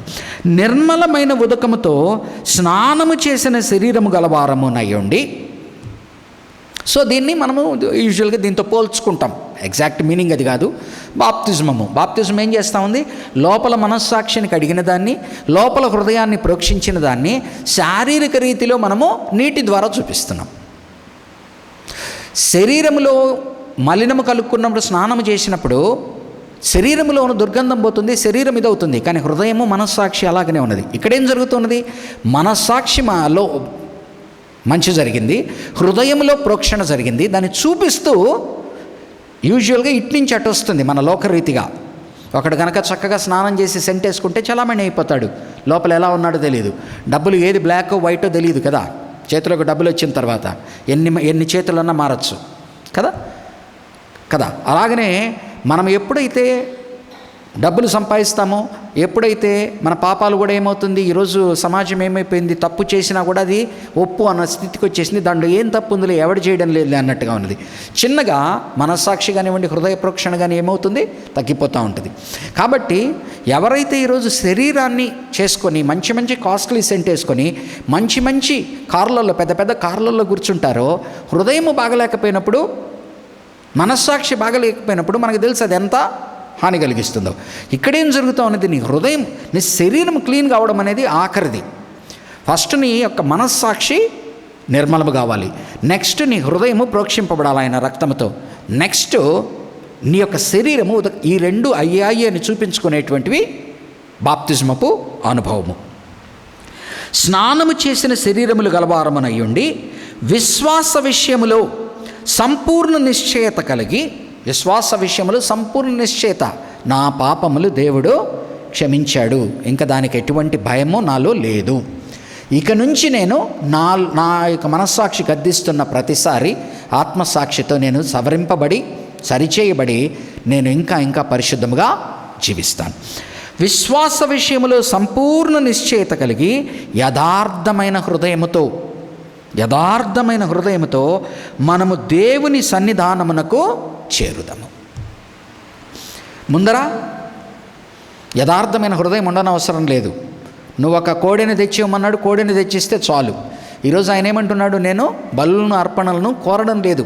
దావీదు పాపం చేసినప్పుడు దావీదు ఎన్నైనా ఇవ్వగలడు బళ్ళు, కానీ ఆయనకేం అర్థమైపోయింది, మనసులో పశ్చాత్తాపము లేనిదే, విరిగి నలిగిన హృదయం, నా తప్పుని నేను తెలుసుకొని నేను పశ్చాత్తాపడనిదే నా బలికి విలువ లేదు. ఇది పశ్చాత్తాపం లేకుండా, విరిగి నలిగినది లేకుండా రాజుగా ఎన్ని కోడెలనైనా ఇవ్వగలడు. లారీల బంగారం ఇవ్వగలిగిన వాడు ఆలయాన్ని కట్టడానికి ట్రక్కులు బంగారం ఇస్తాడు. ఆ లెక్క కనుక చూస్తే అంత బంగారము వజ్ర వైడూర్యాలు ఇవ్వగలిగినాడు. ఆయనకు కోడెలు బళ్ళు ఇది కాదు. కానీ దేవుని ముందర నిలబడినప్పుడు ఆయన బంగారుగానే ఆయన ఏది కూడా ఆయనకి లాభం లేదు. దేవునికి కావలసినది ఒక హృదయం. ఆ విరిగి నలిగిన హృదయం ఉంటే తప్పితే ప్రయోజనం లేదని ఆయన అర్థం చేసుకున్నాడు కదా. సంపూర్ణ యథార్థమైన హృదయంతో మనము దేవుని సన్నిధానమునకు చేరుదాము. Let us draw near to him. వాగ్దానము చేసిన వాడు నమ్మదగిన వాడు గనక మన నిరీక్షణ విషయమై మనము ఒప్పుకునేది నిశ్చలముగా పట్టుకుందాం. ఫస్ట్ విశ్వాసము. నెక్స్ట్ విశ్వాసముల నుంచి హృదయం చూపిస్తున్నప్పుడు ఏం మాట్లాడుతున్నాం మనము? ఇందాక నీటి బాప్తిస్మము కానీ, లేకపోతే దావీదు విరిగి నలిగిన హృదయం కానీ ఏం మాట్లాడుతున్నాం మనము? విధేయత, విశ్వాసము, విధేయత. నెక్స్ట్ వాగ్దానము చేసిన వాడు నమ్మదగిన వాడు గనక మన నిరీక్షణ విషయమై, ఈరోజు ఇది జరిగింది, దేవుడు మనకు ఏదైతే వాగ్దానాలు ఇచ్చాడో దాన్ని డెఫినెట్గా పొందుకుంటామో అనే నిరీక్షణ కలిగిన వారమై నిరీక్షణ విషయమై మనం ఒప్పుకునేది ఏదైతే ఒప్పుకున్నామో, యేసు ప్రభువు రక్షకుడని, నా పాపములు ఆయన రక్తము ద్వారా క్షమింపబడ్డాయని, ఆయన ఆత్మ మనలో ఉంచబడిన దాని ద్వారా మన మనస్సాక్షిని ఇంకా సున్నితపరుస్తూ ఇంకా ముందరకు పోతున్నాము. దేవుడు మనల్ని నడిపిస్తూ ఇవన్నీ కలిగిన మనము నిశ్చలముగా పట్టుకుందాము. దాన్ని ఇటు అటు ఇంకా ఎందుకు మాట్లాడుతున్నాడు ఈ మాటని? హెబ్రీ పత్రికలో హెబ్రీ గ్రంథకర్త వీళ్ళు నిశ్చలముగా లేకుండా పక్కకు జారుతూ ఉన్నారు. మనం మాట్లాడుకున్నాం, చరిత్ర మాట్లాడుకున్నప్పుడు ఏంటి, రకరకాల కారణాల వలన. ఒకటి, బయట వారు భయపెడుతున్న భయం ద్వారా. రెండవ రాకడ కొంత లేట్ అయ్యే కొద్దీ వారిలో విశ్వాసం కొద్దిగా మినుగునాడుతూ ఉన్నది. మూడవది, వారు చిన్నగా మనం ఏదైనా దానికి అలవాటు పడిపోయామనుకోండి, ఒకనాటి మన ప్రథమ క్రైస్తవత్వానికి కొన్ని రోజులు పోయిన దానికి మనకు వాడి వేడి తగ్గుతుంది. కాబట్టి ఈ కారణాలన్నిటి ద్వారా, ఒకటి పర్సిక్యూషను, ఒకటి because the second coming is delayed, and because they are getting use to it, they do not have that much fear or that much faith in them. చిన్నగా జారుతూ ఉన్నది. వాళ్ళతో మాట్లాడుతూ ఉన్నాడు, మీరు వెనక్కి వెళ్ళిపోయి సాధించేది ఏంటి? వెనక్కి ఎక్కడికి పోతారు? దీన్ని వదిలి ఎక్కడికి పోతారు? అందుకని చక్కటి మాట అంటాడు పేతురు, అయ్యా అందరూ వెళ్ళిపోతూ ఉంటారు, నా రక్తమును మీరు తాగాలి, నా మాంసమును మీరు తినాలి అని యోహాను సువార్తలో చెప్పినప్పుడు, ఇది చాలా కష్టమైన బోధ అని అందరూ వెళ్ళిపోతూ ఉంటారు. ఆయన అడుగుతాడు శిష్యుల్ని, ఏమయ్యా మీరు కూడా వెళ్ళిపోతారా అన్నప్పుడు ఆయన ఏమంటాడు, సజీవమైన దేవునిని వదిలి, ఆయన వాక్యమును వదిలి మేము ఎక్కడికి వెళ్ళగలము కదా. కాబట్టి కష్టతరమైనప్పుడు వెళ్ళిపోతూ ఉన్నారు ప్రజలు. ఆయన తన శిష్యులను కూడా చెక్ చేస్తూ ఉన్నాడు, మీ పరిస్థితి ఏంటయ్యా అన్నప్పుడు పేతురు ఆయన ప్రతిసారి మిగతా వారి యొక్క అభిప్రాయాన్ని అంటే మిగతా వారి అభిప్రాయాన్ని నోట్లోంచి చెప్పేటువంటి ఇది కలిగిన వాడు, రిప్రజెంటేటివ్. కాబట్టి ఆయన ఏమంటున్నాడు, జీవము గల దేవునిని వదిలి సజీవమైన దేవుని వదిలి మేము ఎక్కడికి వెళ్ళగలం. సో వీళ్ళతో ఏమంటున్నా అంటే, పాత నిబంధన ఇన్ఫీరియర్ అయినప్పుడు నూతన నిబంధన సుపీరియర్ అయినప్పుడు, పాత నిబంధన యాజకత్వం ఇన్ఫీరియర్ అయినప్పుడు నూతన నిబంధన యాజకత్వము ప్రధాన యాజకుడిగా యేసు సుపీరియర్ అయినప్పుడు, ఆ రక్తము ఇన్ఫీరియర్ అయినప్పుడు, కోడెల మేకల రక్తము, ఈయన రక్తము సుపీరియర్ అయినప్పుడు మరల వెనక్కి ఎక్కడికి పోతాము?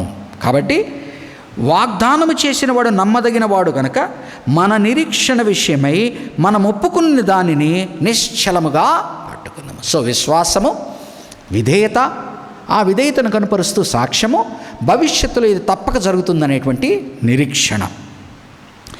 కొందరు మానుకునుచున్నట్లుగా ఏమవుతోంది? 25వ వచనంలో చాలామంది చిన్నగా దారి అంటే వేడి తగ్గిపోయింది, వాడి తగ్గిపోయింది. బయట భయం వలనో, లేకపోతే వీళ్ళు కోరుకున్న ఆశీర్వాదాలు త్వరగా రాకుండా ఆయన డిలే చేస్తున్నానో, బయట వీరి ఉద్యోగాలకి సద్యోగాలకి ముప్పు వస్తూ ఉన్నది, వీరి బిజినెస్ల మీద బాయ్కాట్ జరుగుతూ ఉన్నది, వీళ్ళని వేరేగా పెడతా ఉన్నారు. ఇవన్నీ కలిసి ఇదంతా ఎందుకు వచ్చిన గొడవ? కాంప్రమైజ్ అయిపోదాం, వెనక్కి వెళ్ళిపోదాం. మనకు శ్రమ ఏంటి? ఈరోజు ఒకనాడు యూదుల మతంలో ఉంటే మనకు ప్రొటెక్షన్ ఉండింది. ఇప్పుడు ఈ నూతన మతానికి ప్రొటెక్షన్ లేదు రోమా ప్రభుత్వంలో. మీకు తెలుసు కదా, ఇల్లిసిట్ రిలీజియన్ అని చెప్పాను. మిగతా ఆనాడు రోమా ప్రభుత్వంలో కొన్ని రిలీజియన్స్కి పర్మిషన్ ఇచ్చున్నారు, నూతనంగా వచ్చిన రిలీజియన్స్కి రోమా ప్రభుత్వం పర్మిషన్ ఇవ్వలేదు. కాబట్టి క్రైస్తవత్వానికి పర్మిషన్ లేదు. కాబట్టి క్రైస్తవులు ఏ గొడుగు కింద ఆపరేట్ చేసేవాళ్ళు? యూదామతం అనే గొడుగు కింద ఆపరేట్ చేసేవాళ్ళు. కాబట్టి యూదులు ఏం చేసేవాళ్ళు అంటే, వీళ్ళు మా కిందనే ఉంటూ, మా గొడుగులో ఉంటూ, యాక్చువల్లీ దేవుడు ఒక్కడే అంటుంటే, వీళ్ళు దేవుడు మా ఒక్కడే కాకుండా ప్రభువు కూడా ఒక్కడే అని మనలాగా చలామణి అయిపోతున్నారు మన గొడుగు కింద అని చెప్పి వీళ్ళు చిన్నగా శ్రమ పెట్టడం ప్రారంభించారు. వాళ్ళని శ్రమ పెట్టడం ప్రారంభించారు. ఏదైతే ఇప్పుడు మనం ఒక గ్రూప్గా ఉన్నామనుకో, మనకు ఒక సెక్యూరిటీ ఉంది. వీళ్ళు ఎప్పుడైతే ఆ గ్రూప్లో లేరు అనగానే, అరే వాడు లేడు, వాడి ఉద్యోగం, వాడి బిజినెస్ దెబ్బతీసేవారు అనమాట. అనగా బాయ్కాట్ చేసేవారు. సో ఆర్థికంగా దెబ్బ తగిలేది, ఉద్యోగాలు కోల్పోయేవారు, బిజినెస్ ఇదేది. పైపెచ్చు చిన్నగా పెర్సిక్యూషన్ ఎట్లా ప్రారంభమైందంటే, రోమా ప్రభుత్వం కూడా ఇది గమనించింది. ఇది ఏదో వేరే నడుస్తూ ఉన్నది, ఒక మతం కింద గొడుగు కింద ఇంకోటి నడుస్తూ ఉందని వీళ్ళు కూడా క్రాక్ డౌన్ ప్రారంభించినప్పుడు ఇదే యూదులు వీరు నమ్మేసేవాళ్ళు అనమాట. ఇదిగో వీడే యూదుడు అని చెప్పుకుంటున్నాడు, కానీ వీడు క్రైస్తవుడు, అనగా వీడు వేరేమో. సో ఈ భయాలతో ఏం చేస్తున్నారంటే, ఇదంతా ఎందుకు వచ్చిన గొడవ? వెనక్కి వెళ్ళిపోతే మనకు సెక్యూరిటీ ఉంటుంది కదా అని సుపీరియర్ అని అర్థం చేసుకున్నారు, ఒప్పుకున్నారు.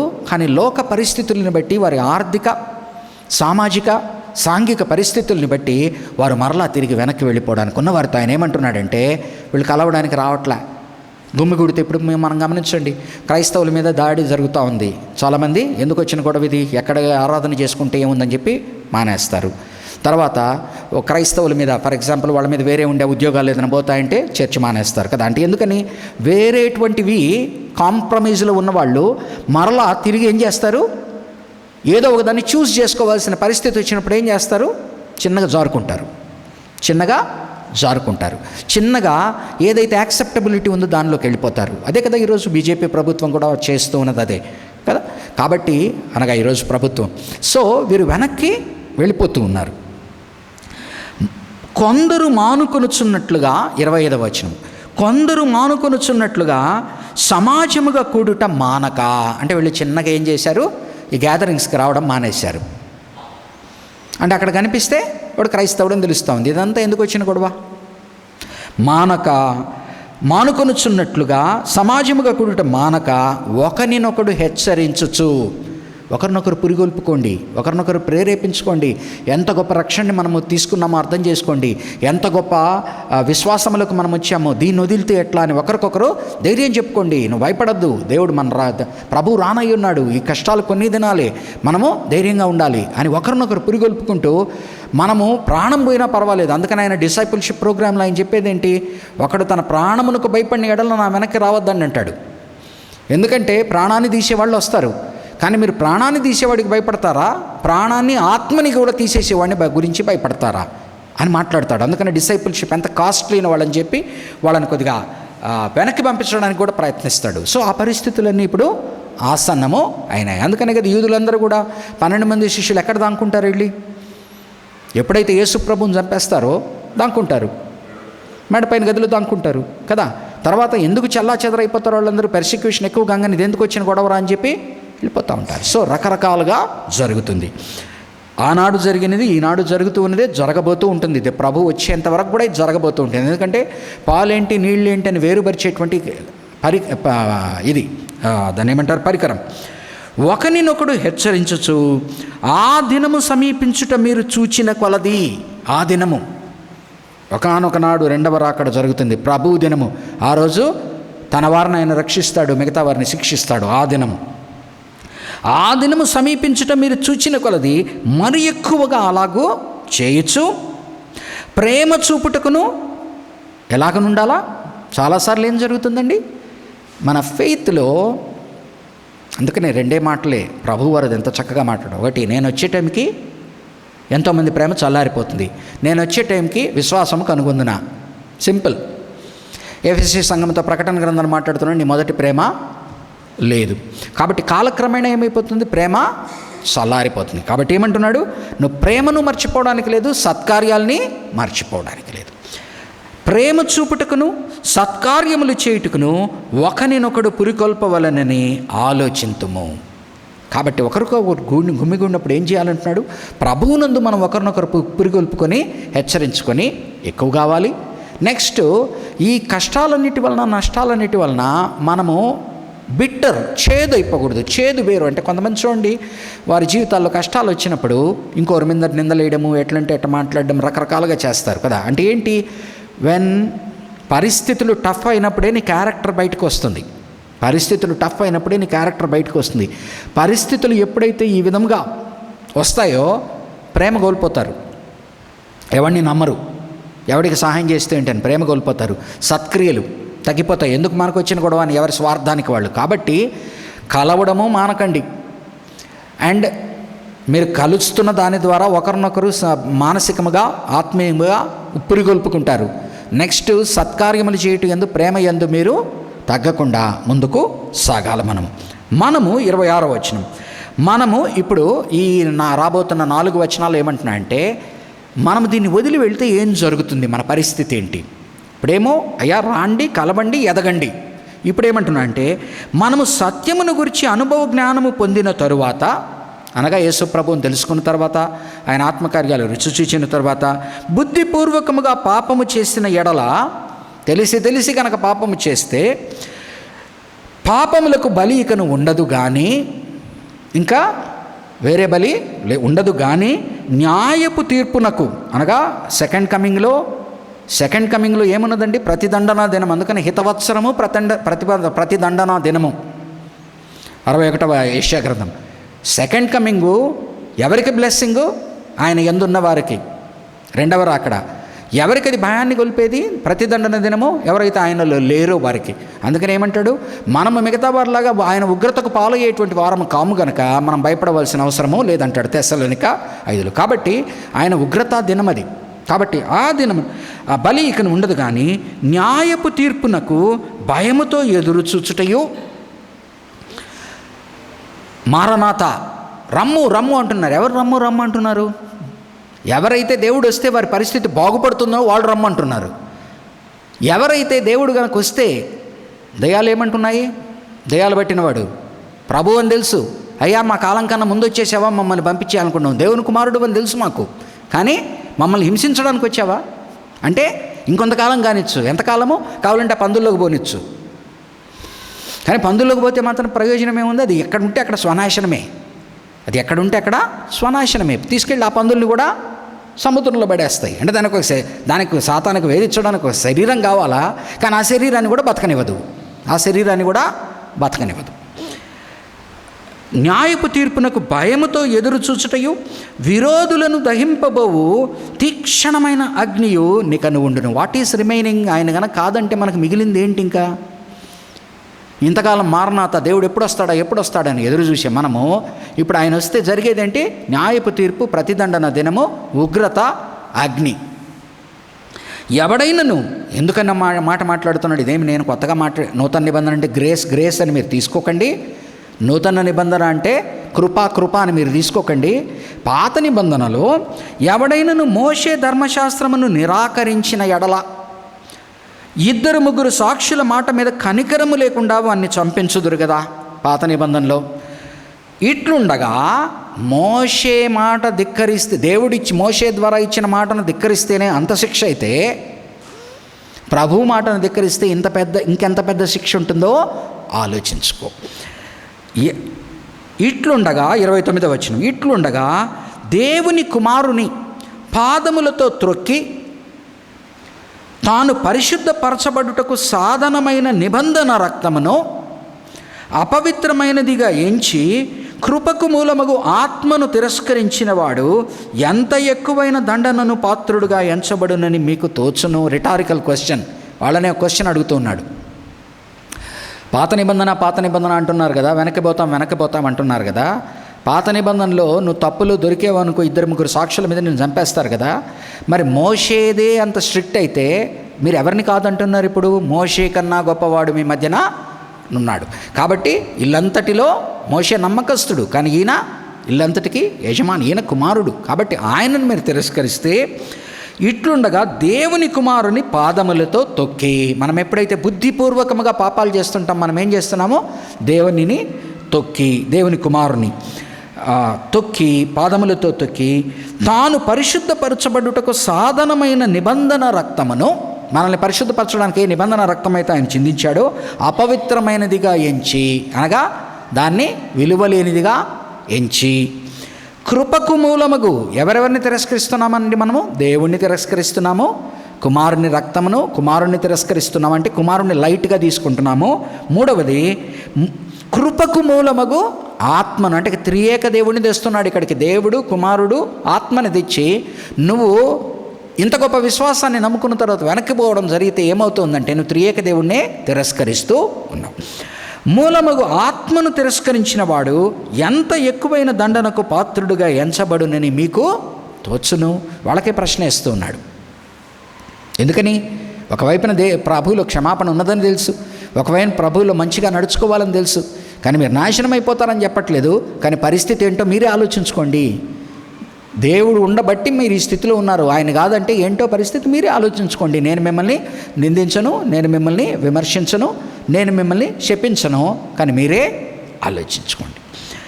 పగ తీర్చుట, 30వ వచనం, పగ తీర్చుట నా పని, నేనే ప్రతిఫలమిత్తుననియు మరియు ప్రభువు తన ప్రజలకు తీర్పు తీర్చును అనియు చెప్పిన వానిని ఎరుగుదుము కదా.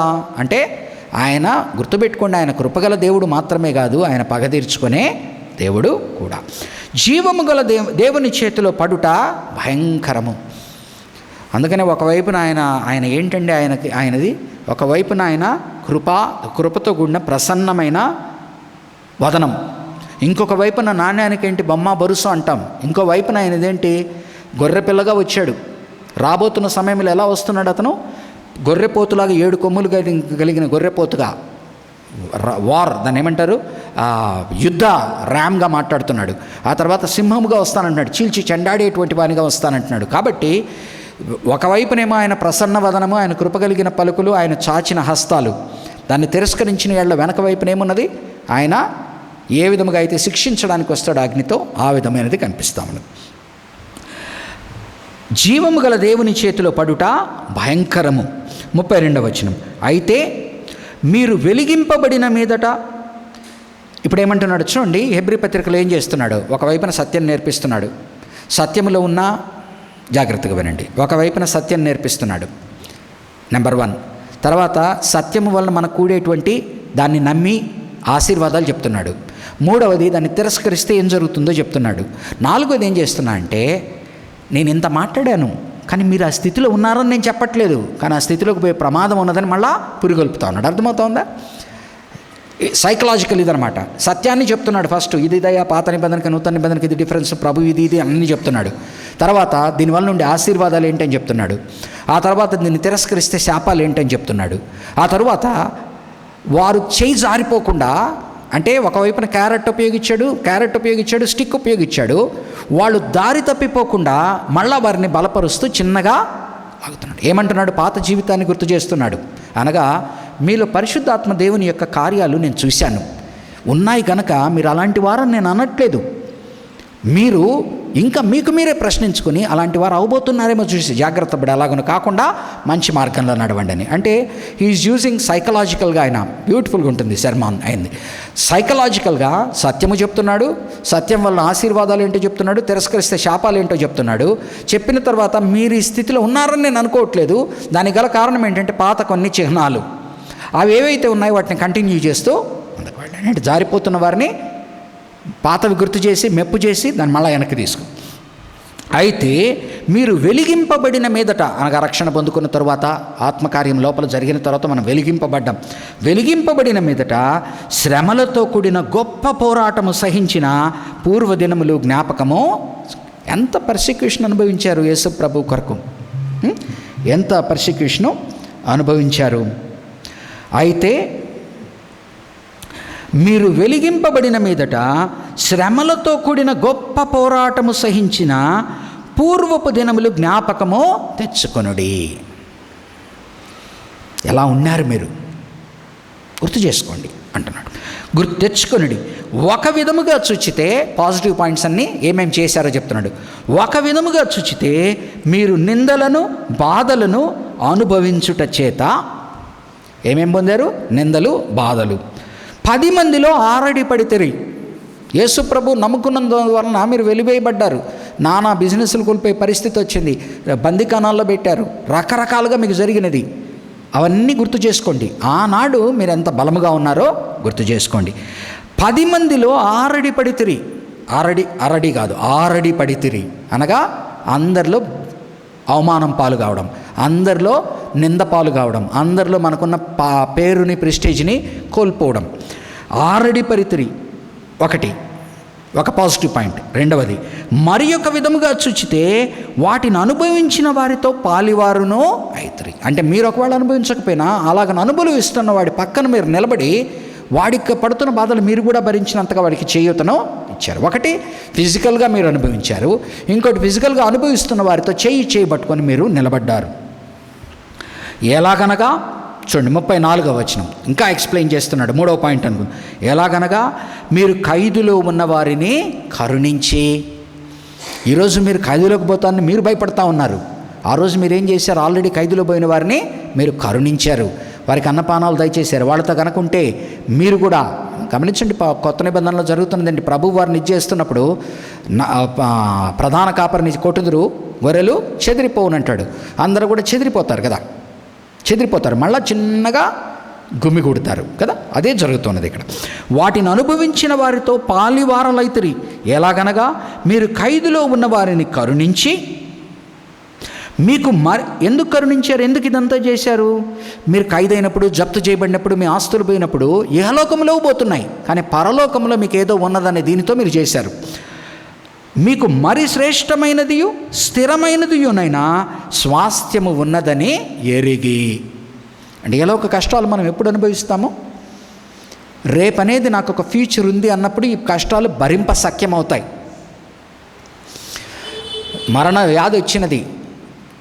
వ్యాధి వచ్చినది, అతనికి ఇంకా బ్రతకడు, అతను ఏమవుతుంది, నిరీక్షణ కోల్పోతాడు. అంటే ఏంటి, బ్రతుకుతాను అని డాక్టర్ చెప్పినప్పుడు ఈరోజు బాధ భరించగలడు, కానీ నువ్వు బ్రతకవయ్యా అని చెప్పినప్పుడు ఈ బాధ ఎంత దుర్భరం అవుతుంది, తనంతట తానే ప్రాణం తీసుకోవడానికి కూడా నిరీక్షణ కోల్పోతారు. కాబట్టి ఇక్కడ ఏం జరుగుతున్నది, మీకు మరి శ్రేష్టమైనది స్థిరమైనది స్వాస్థ్యమున్నదని ఎరిగి మీ ఆస్తి కోల్పోవుటకు సంతోషముగా ఒప్పుకొంటిరి. పైన ఇంకోటి ఏదో ఉందని చెప్పి ఇక్కడున్న ఖైదును మీరు లెక్క చేయలేదు, ఇక్కడ మీ ఆస్తులు జప్తు చేస్తుంటే మీరు భయపడలేదు, ఒప్పుకొంటిరి. కాబట్టి మీ ధైర్యమును విడిచి పెట్టకుడి. ఇప్పుడు ఇంత చేసిన తర్వాత మీ ధైర్యాన్ని వదిలి వెనక్కి వెళ్ళకండి.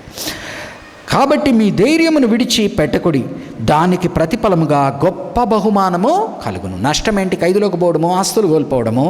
దీన్ని మించిన నిత్యమైన బహుమానము ఉన్నది కలుగును. మీరు దేవుని చిత్తము 36వ వచనం, మీరు దేవుని చిత్తమును నెరవేర్చిన వారై వాగ్దానము పొందు నిమిత్తము మీకు ఓరిమి అవసరమై ఉన్నది. ఎంత అద్భుతమైన మాట చూడండి. మీరు దేవుని చిత్తమును నెరవేర్చి, నెంబర్ 1 మనం దేవుని చిత్తాన్ని నెరవేర్చే క్రమంలో ఉండాలి. నెరవేర్చిన వారై వాగ్దానము పొందు నిమిత్తం, మనకు ఇవ్వబడిన వాగ్దానాలు ఇప్పుడు ఈ లోకం మీద మనకు అన్నింటినీ ఇస్తానని అనట్లేదు. ఈరోజు చాలామంది ఇక్కడ కార్లను చూసి, ఇక్కడ ఇళ్లను చూసి, ఇక్కడ వాటిని చూసి ఆశీర్వదింపబడ్డామనుకుంటుంటారు. డెఫినెట్గా దేవుడు ఇక్కడ ఉన్న కొన్ని ఇస్తాడు, కానీ దీన్ని ప్రధాన కేంద్రంగా చేసుకోవడం కానే కాదు. ఈరోజు ఏమైపోయింది, ప్రాస్పరిటీ థియాలజీ వలన సాక్ష్యాలు కూడా గమనించండి. నేను అది కొనుక్కున్నాను, నాకు ఇది ఇచ్చాడు, మంచిదే, ఇక్కడ ఉన్నంతవరకు కావాలి కనుక ఇస్తున్నాడు. దానికన్నా ఇంకా ప్రాముఖ్యమైనది ఉన్నది.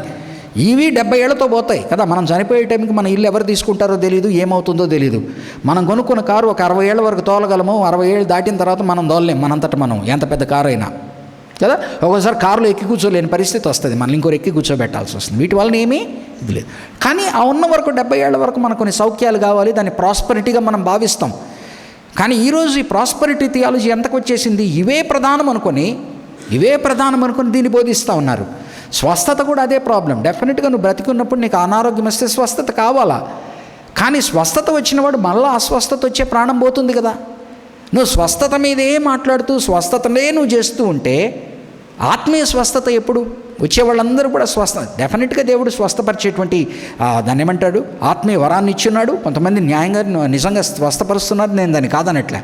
కానీ నువ్వు దాన్నే పరమావధిగా చేసుకొని ప్రధానంగా బోధిస్తే యు ఆర్ మిస్సింగ్. అలాగని ఈ ప్రాస్పరిటీ థియాలజీ కూడా ఇక్కడున్న వాటి కొరకు నువ్వు మాట్లాడుతూ ఉన్నంత వరకు ప్రజలు కూడా ఆ టైప్ ఆఫ్ విశ్వాసంతో పోయినప్పుడు ఉద్యోగం పోతే ప్రభువుని వదిలేస్తారు. ప్రభువు ద్వారా ఉద్యోగం వచ్చింది అని ఉద్యోగాన్ని ప్రభువుని నమ్మారు, ఉద్యోగం పోతే ప్రభువుని వదిలేస్తారు. కారు ఇల్లు వచ్చింది కనుక ఆనందించారు, కారు ఇల్లు పోతే ప్రభువుని వదిలేసే ప్రమాదం ఉన్నది కదా. కాబట్టి ఇది కాదు, ఇంకా గొప్ప బహుమానము ఉన్నది. మీరు దేవుని చిత్తమును నెరవేర్చిన వారై వాగ్దానము పొందు నిమిత్తము మీకు ఓరిమి అవసరమై ఉన్నది. చాలా పేషెన్స్ కావాలా. లూకాసు వార్తలో దొంగ అది ధన్యుడు అంటాను నేను. లూకాసు వార్తలో ఇటు పక్కన అటు పక్కన సిలువ వేయబడిన దొంగ ఎవరైతే ప్రభువుని రక్షణ పొందుకుంటాడో వాడు ధన్యుడు. ఆ 2 గంటలు కష్టపడ్డాడు, ప్రభువుతో అయినా వెళ్ళాడు. కానీ మన పరిస్థితి ఏంటి? 20 ఏళ్ళప్పుడు ప్రభువుని నమ్ముకుంటే 65 ఏళ్ళప్పుడు 70 ఏళ్ళు వరకు కూడా మనము మన సిలువను ఎత్తుకొని, ఆయన సిలువని గుర్తు చేసుకొని, మన సిలువను ఎత్తుకొని మనము ముందుకు వెళ్తూనే ఉండాలి. ఆయన ఏంటి, లూకాసు వార్తలో ఉన్న దొంగ ఆ 2 గంటలు కష్టపడ్డాడు, ప్రభు అతనికి విఐపి పాస్ ఇచ్చాడు, వెళ్ళిపోయాడు. కానీ ఎక్కువ కాలం బ్రతికిన వాడి పరిస్థితి ఏంటి? యూదులకు అదే కదా బాధ. యూదుల బాధ ఏంటో తెలిసిన మీకు ఇది చెప్తాడు. ఒకడిని 6వ గంటలో ఒకడిని పొద్దున 6 గంటలకు పనిలో తీసుకున్నాడు, రెండో వాడిని 7 గంటలో తీసుకున్నాడు, మూడో వాడిని 9 గంటలు, లాస్ట్ 11 వరకు తీసుకున్నాడు. అందరికీ ఒక్కొక్క నాణ్యమే ఇచ్చాడు లాస్ట్లో. వీళ్ళ బాధ ఏంటి? మేము ఎక్కువ పని చేసాం కనుక మాకు ఎక్కువ రావాలి కదా. ఆయన ఏమన్నాడు, నీకు ఎంత ఇస్తానన్నాను. నేను యూదులతో మాట్లాడినప్పుడు మీరు లోకంలో మీరు నా దీపములుగా ఉండాలని ఉండబట్టి కష్టపడతారని మీకు తెలుసు కదా, ఆశీర్వాదం ఉన్నదని శాపం ఉన్నదని మీకు తెలుసు కదా, పరిశిక్షణ ఉంటుందని తెలుసు కదా. కానీ ఇప్పుడు సుంకరులు పాపులు అనేవాళ్ళు లోపలికి జత చేర్చబడతా ఉంటే, అన్యులు జత చేర్చబడతా ఉంటే వీళ్ళు అంటున్నారు, ఇంతకాలం మా ప్రివిలేజ్ ఏమైంది, ఇంతకాలం మా ప్రివిలేజ్ ఏమైంది. కాబట్టి ఆయన అందరికీ ఆఖరి క్షణంలో నమ్మినా, 20 ఏళ్ల వయసులో నమ్మినా ఆయన నిత్య జీవం ఇస్తానంటున్నాడు, బహుమానం ఎత్తిపెట్టబడింది అంటున్నాడు. కానీ 20 ఏళ్ళప్పుడు నడుచుకున్నవాడు 60 ఏళ్ళు 70 ఏళ్ళు వచ్చి చనిపోయేంతవరకు ఎంత జాగ్రత్తగా రక్షణని కాపాడుకోవాలా, ఎంత గొప్ప సాక్ష్యాన్ని కలిగి ఉండాలా, ఎన్ని శ్రమలు అనుభవించాలా, ఎన్ని బాధలు పడాలా, ఎన్ని నిందలు పడాలా. వాటన్నిటి యందు నీవు లోకము వలె ప్రవర్తించకుండా నీ సాక్ష్యాన్ని కాపాడుకుంటూ బ్రతకాలి కదా. ఎంత గొప్ప పోరాటం, ఎంత గొప్ప పోరాటం కదా. అందుకని అంటున్నాడు, నిమిత్తము మీకు ఓరిమి అవసరమై ఉన్నది. You need lot of patience అంటున్నాడు. ఎందుకు చెప్తున్నాడు ఈ మాట? నేను ఇలాగున కాకుండా బెడిసిపోయేవాళ్ళు అంటే నాకు ఇష్టమో లేదు. ఆ లాంగ్ జర్నీ కొరకు మ్యారథాన్ అనగా 20 కిలోమీటర్లు 30 కిలోమీటర్లు పరిగెస్తారు తెలుసు కదా. వాళ్ళెవ్వరు కూడా ఈ యొక్క ఉసేన్ బోల్ట్ లాగా, మైక్ టైసన్ లాగా కండలు ఉండవు. వాళ్ళకి ఎట్టుంటారు, నైజీరియా నుంచి కెన్యా నుంచి వస్తారు, సన్నగా బక్క పీసుల్లాగా ఉంటారు. వాళ్ళు ఏం చేస్తారు, 30 కిలోమీటర్లు ఆ పరుగులాగా కాకుండా నడకలాగా చేయగలరు. అక్కడ కండలు తిరిగిన వాడు కనపడ్డు. ఎందుకని కండలు తిరిగిన వాడికి వాడి కండలే అడ్డం పడతాయి 30 కిలోమీటర్లు. వాడి కండలే గమనించారు కదా మీరు. 100 కిలోమీటర్లు 100 మీటర్లు పరిగెత్తే వాడు ఎంత బలాఢ్యుడిగా ఉంటాడో చూడండి. మ్యారథాన్ రేస్ అంటే 30 కిలోమీటర్లు దాంట్లో ఉండేవాడు ఎంత బలహీనంగా ఉంటాడో చూడండి. కానీ వాళ్ళు ఉన్నదేంటి, పెర్సవీరెన్స్, పేస్ చేసుకుంటాడు. 30 కిలోమీటర్లు నా ఎనర్జీ కావాలంటే, స్టామినా కావాలంటే నేను ఎలా అడుగులు వేసుకుంటూ పోవాలి. వాడు చూడ్డానికి ఇదిగా కనపడ్డు, చక్కగా ఉంటారు, కానీ ఆఖరికి చేరతాడు. అందుకని మన Christian race is not a sprint, it is a marathon. మనము ఓర్పు కలిగి ఉండాలి. ఇక కాలము బహుకొంచెముగా ఉన్నది ప్రభు రాకడికి. వచ్చుచున్నవాడు ఆలస్యము చేయక వచ్చును. వన్ ఆఫ్ ద రీజన్స్ వీళ్ళు దారిపోవడానికి, ఆయన రావట్లేదు మనం ఇంకెంతకాలం భరించాలి. వచ్చును. నా ఎదుట నీతిమంతుడైన వాడు విశ్వాసమూలముగా జీవించును గాని అతడు వెనక తీసిన ఎడల అతని యందున ఆత్మకు సంతోషము ఉండదు. ఆత్మకు సంతోషము ఉండదు. కాబట్టి ఆ హబక్కుకు 2:4 ఆ మాటకు అర్థం ఏంటండి? 2 ఉన్నాయి అక్కడ, చాలా గూఢమైనది అది. ఒకటి దేవుని విశ్వసనీయత, గాడ్స్ ఫెయిత్ఫుల్నెస్, అవర్ ఫెయిత్. ఈ 2, దేవుడు తన విశ్వసనీయతను మన యందు చూపించాడు ఇంత పాపులేని మీద. మనము విశ్వాసాన్ని ప్రకటించాలి. ప్రకటించిన వారం ఎలాగనుండాలి? ఆ ప్రకటించిన విశ్వాసాన్ని కాపాడుకుంటూ, సాక్ష్యమును కాపాడుకుంటూ మనం చనిపోయేంత వరకు లేని ఎడల నేను తృప్తి పడను అంటున్నాడు. లేని ఎడలు నేను తృప్తి పడను. కాబట్టి ముందుగా రక్షింపబడిన వాళ్ళు, ముందుగా సేవలోకి వచ్చిన వాళ్ళు, ఎక్కువ కాలం బ్రతికిన వాళ్ళు, ఎక్కువ కాలం సేవ చేసే వాళ్ళకి ఇంకా ఇది కష్టం కదా. అతని యందున అయితే చూడండి, మళ్ళీ ఏం చేస్తున్నాడు, ప్రోత్సహిస్తున్నాడు. అయితే ఇవన్నీ చెప్పి మనం ఇలాంటి టైప్ కాదు. అయితే మనము నశించుటకు వెనుక తీవారము కాము, కానీ ఆత్మను రక్షించుకొనుటకు విశ్వాసము కలవారమై ఉన్నాం. చెప్పేదంతా చెప్తా ఉన్నాడు. మీరు ఇలా ఉన్నారయ్యా, మీ పరిస్థితి ఇలా ఉంది, దూరం వెళ్ళిపోతున్నారు, వెళ్ళిపోయినందువల్ల మీకు నష్టం ఏంటి? ముందర జీవితాన్ని గుర్తు చేసుకోండి. ఇలా లేరు మీరు, మళ్ళీ దానికి రాండి. ఒకవేళ రాకపోతే ఏమవుతుంది, ప్రభువుకు మీరు ఇష్టం ఉండరు అని ఇలా మనం నశించిపోయేవారం కాము అని చెప్పి మళ్ళీ వాళ్ళని అంటే ఒకవైపు చూడండి. అందుకని హెబ్రీ పత్రికలో మాత్రమే రక్షణ కోల్పోయే ప్రమాదమున్నది అనేటువంటి మాటలను బహు గొప్పగా మాట్లాడతాడు. బార్డర్ వరకు వెళ్తాడు, బార్డర్ వరకు తీసుకెళ్ళి మళ్ళా అక్కడ మనల్ని సందిగ్ధంలో పెడతాడు, సంశయంలో పెడతాడు. ఎవరికి వాళ్ళని నిశ్చయించుకోవాలి. రక్షణ పొందుకున్నవాడు పొందుకున్నాను కదా అనే ధైర్యంతో, పొందుకున్నాను కదా అనే నిబ్బరముతో విచ్చలవిడితనానికి దారి చేస్తున్నానేమో అని చెక్ చేసుకోవడానికి చెప్తున్నాడు. రక్షణ కోల్పోతున్నానేమో అని భయపడే వానితో నీ రక్షణ స్థిరము, భయపడవద్దు అని చెబుతూ, అందుకనే ఫిలిప్పి 2:13 అద్భుతమైన వాక్యం, నీ సొంత రక్షణను భయముతోనూ వణకుతోనూ కాపాడుకొను. కానీ వాటిని సిద్ధింపచేయవాడు, వాటిని సంపూర్తి చేయవాడు ఎవరై ఉన్నారు? దేవుడై ఉన్నాడు. దేవుడై ఉన్నాడని అంతా ఆయనే అని చెప్పి మనలో ఏం లేదని విచ్చలవిడిగా నడుచుకుంటే రక్షణ కోల్పోతావేమో సుమి అని క్వశ్చన్ మార్క్ పెట్టి జాగ్రత్త పెడుతున్నాడు. ఒకవేళ నేను కోల్పోతానేమో అని భయపడుతూ ఉన్నవాడికి నీ మీద నువ్వు ఆధారపడితే నువ్వేమీ చేయలేవు, దాన్ని సిద్ధింపజేసేవాడు దేవుడు. సో హైలీ బ్యాలెన్స్డ్ ఇది అపొస్తలుడైన పౌలు యొక్క ఆలోచన విధానం కానీ, పరిశుద్ధాత్మ ద్వారా హెబ్రీ గ్రంథకర్త రాస్తున్న మాటలు కానీ, రక్షణ అంచుల కంటే రక్షణ కోల్పోవడము అనేది సాధ్యము అన్న అంచుల వరకు తీసుకెళ్ళి రక్షణ కోల్పోతుంది అనడు. ఆలోచించుకో, జాగ్రత్త పడు అని వెంటనే మనకు మనం సర్దుకొని, ఓహో ఇలాగున్నాం, ఇలా ఉండకూడదు, ఇలాగున్నాం, ఇలా ఉండాలి. మనం దేని కొరకు ఒప్పుకున్నాం? వీటి కొరకు కాదు కదా, వాటి కొరకు కదా, భరించాలి. అరే వెనక్కి వెళ్ళిపోతే మళ్ళీ ఏముంది మన దగ్గర? నో అని ఎవరికి వాళ్ళు ఆత్మావలోకనం చేసుకొని సరిదిద్దుకొని కంపోజ్ చేసుకొని మళ్ళీ దేవుని యందు నిలబడాలి. ఆఖరి మాట, అయితే మనము నశించుటకు వెనక తీయు వారము కాము కానీ ఆత్మను రక్షించుకున్నటకు విశ్వాసము కలిగిన వారమై ఉన్నాము. కేటగారికల్గా మాట్లాడుతున్నాడు. డౌట్ క్రియేట్ చేస్తున్నాడు, ఆ డౌట్ని అతనే నెగేట్ చేస్తున్నాడు, కేటగారికల్గా మాట్లాడుతున్నాడు. ప్రార్థన చేసుకుందాం. అందరూ లేచి నిలబడి వెళ్ళ. పరిశుద్ధమైన దేవానైనా నీ కృపాభరితమైన హస్తాలకు సంఘముగా మమ్మల్ని భద్రపరుచుకుంటున్నాం. ఈ దినము హెబ్రీ పత్రిక 10వ అధ్యాయాన్ని బైబిల్ స్టడీలో ధ్యానించుటకు నీవు ఇచ్చిన కృపను బట్టి కృతజ్ఞతలు. మరి ఈ దినము నాయన మరి జన్ను ఇమానియేల్ గారిని కూడా మా మధ్య ఉంచినందుకు మరి నీ చిత్తంలో భాగముగా దాన్ని బట్టి కృతజ్ఞతలు తెలియచేసుకుంటున్నాం. ఆయన కుటుంబంతో వచ్చి ఉండగా మరి ప్రభు పండగ సందర్భంగా ఎంతోమంది రాలేకపోయినప్పటికీ వచ్చిన కొంతమంది నీకు నాయన విలువైన వారు మరి ఈ దినము వారి యొక్క వినికిడిలో నీ వాక్యాన్ని మరొకసారి విడమర్చి ఉండగా మరి ప్రభు యొక్క వాక్యాన్ని మాధ్యమాల ద్వారా ఎవరైతే తండ్రి వింటూ మరి దాన్ని తండ్రి వారి జీవితాల్లో మరి ప్రభు అన్వయించుకొని జీవించడానికి ఇష్టపడుతూ ఉన్నారో వారిని బట్టి కూడా ప్రార్థిస్తూ వీరందరినీ బట్టి నాయన నీకు కృతజ్ఞతాస్తుతులు తెలియచేసుకుంటూ నీ వాక్యం మీద ఆసక్తి కలిగిన వారిని, నీ వాక్యం కొరకు తప్పించేటువంటి వారిని, నీ వాక్యం యందు నడుచుకోవాలనేటువంటి వారిని ఆశీర్వదించి దీవించమని, దానికి పరికరముగా ఇచ్చిన సంఘాన్ని ఉపయోగించుకొని ఇస్తున్న బైబిల్ స్టడీని బట్టి నీకు కృతజ్ఞతలు తెలియజేసుకుంటూ కూడిన విశ్వాసుల్ని మరి దీన్ని ధ్యానించబోయే విశ్వాసుల్ని ప్రత్యేకముగా గుర్తు చేసుకుంటూ సంఘ పరిచర్యను దీవించమని ఈ రీతిగా నాయన ఈ ప్రార్థనలను ప్రభువును రక్షకుడు అయిన యేసుక్రీస్తు నామమున వేడుకుంటున్నాము తండ్రి. ఆమేన్.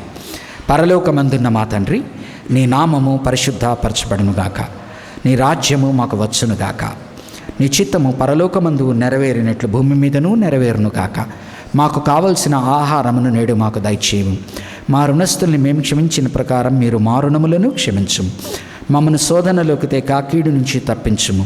ఎందుకంటే రాజ్యము, బలము, మహిమ నిరంతరము నీవయ్యున్నావు తండ్రి. ఆమేన్. త్రియేక దేవుని ఆశీర్వాదము కూడి వచ్చిన ప్రతి విశ్వాసం మీదను, వారి యొక్క అనుదిన జీవితంలో ఉన్న సమస్యల పరిష్కారము మీదను, వారి ఆత్మీయముగా విశ్వాసము ఎదుగుట మీదను, వారి జీవితాలలో, వారి పిల్లల జీవితాల్లో, వారి యొక్క పిల్ల తరముల జీవితాల్లో సంతోషము, సమాధానము, దీవెన ఉండులాగను నీ దీవెన ఎల్లప్పుడూ వారి మీద నుండునుగాక. ఆమేన్. Praise the lord.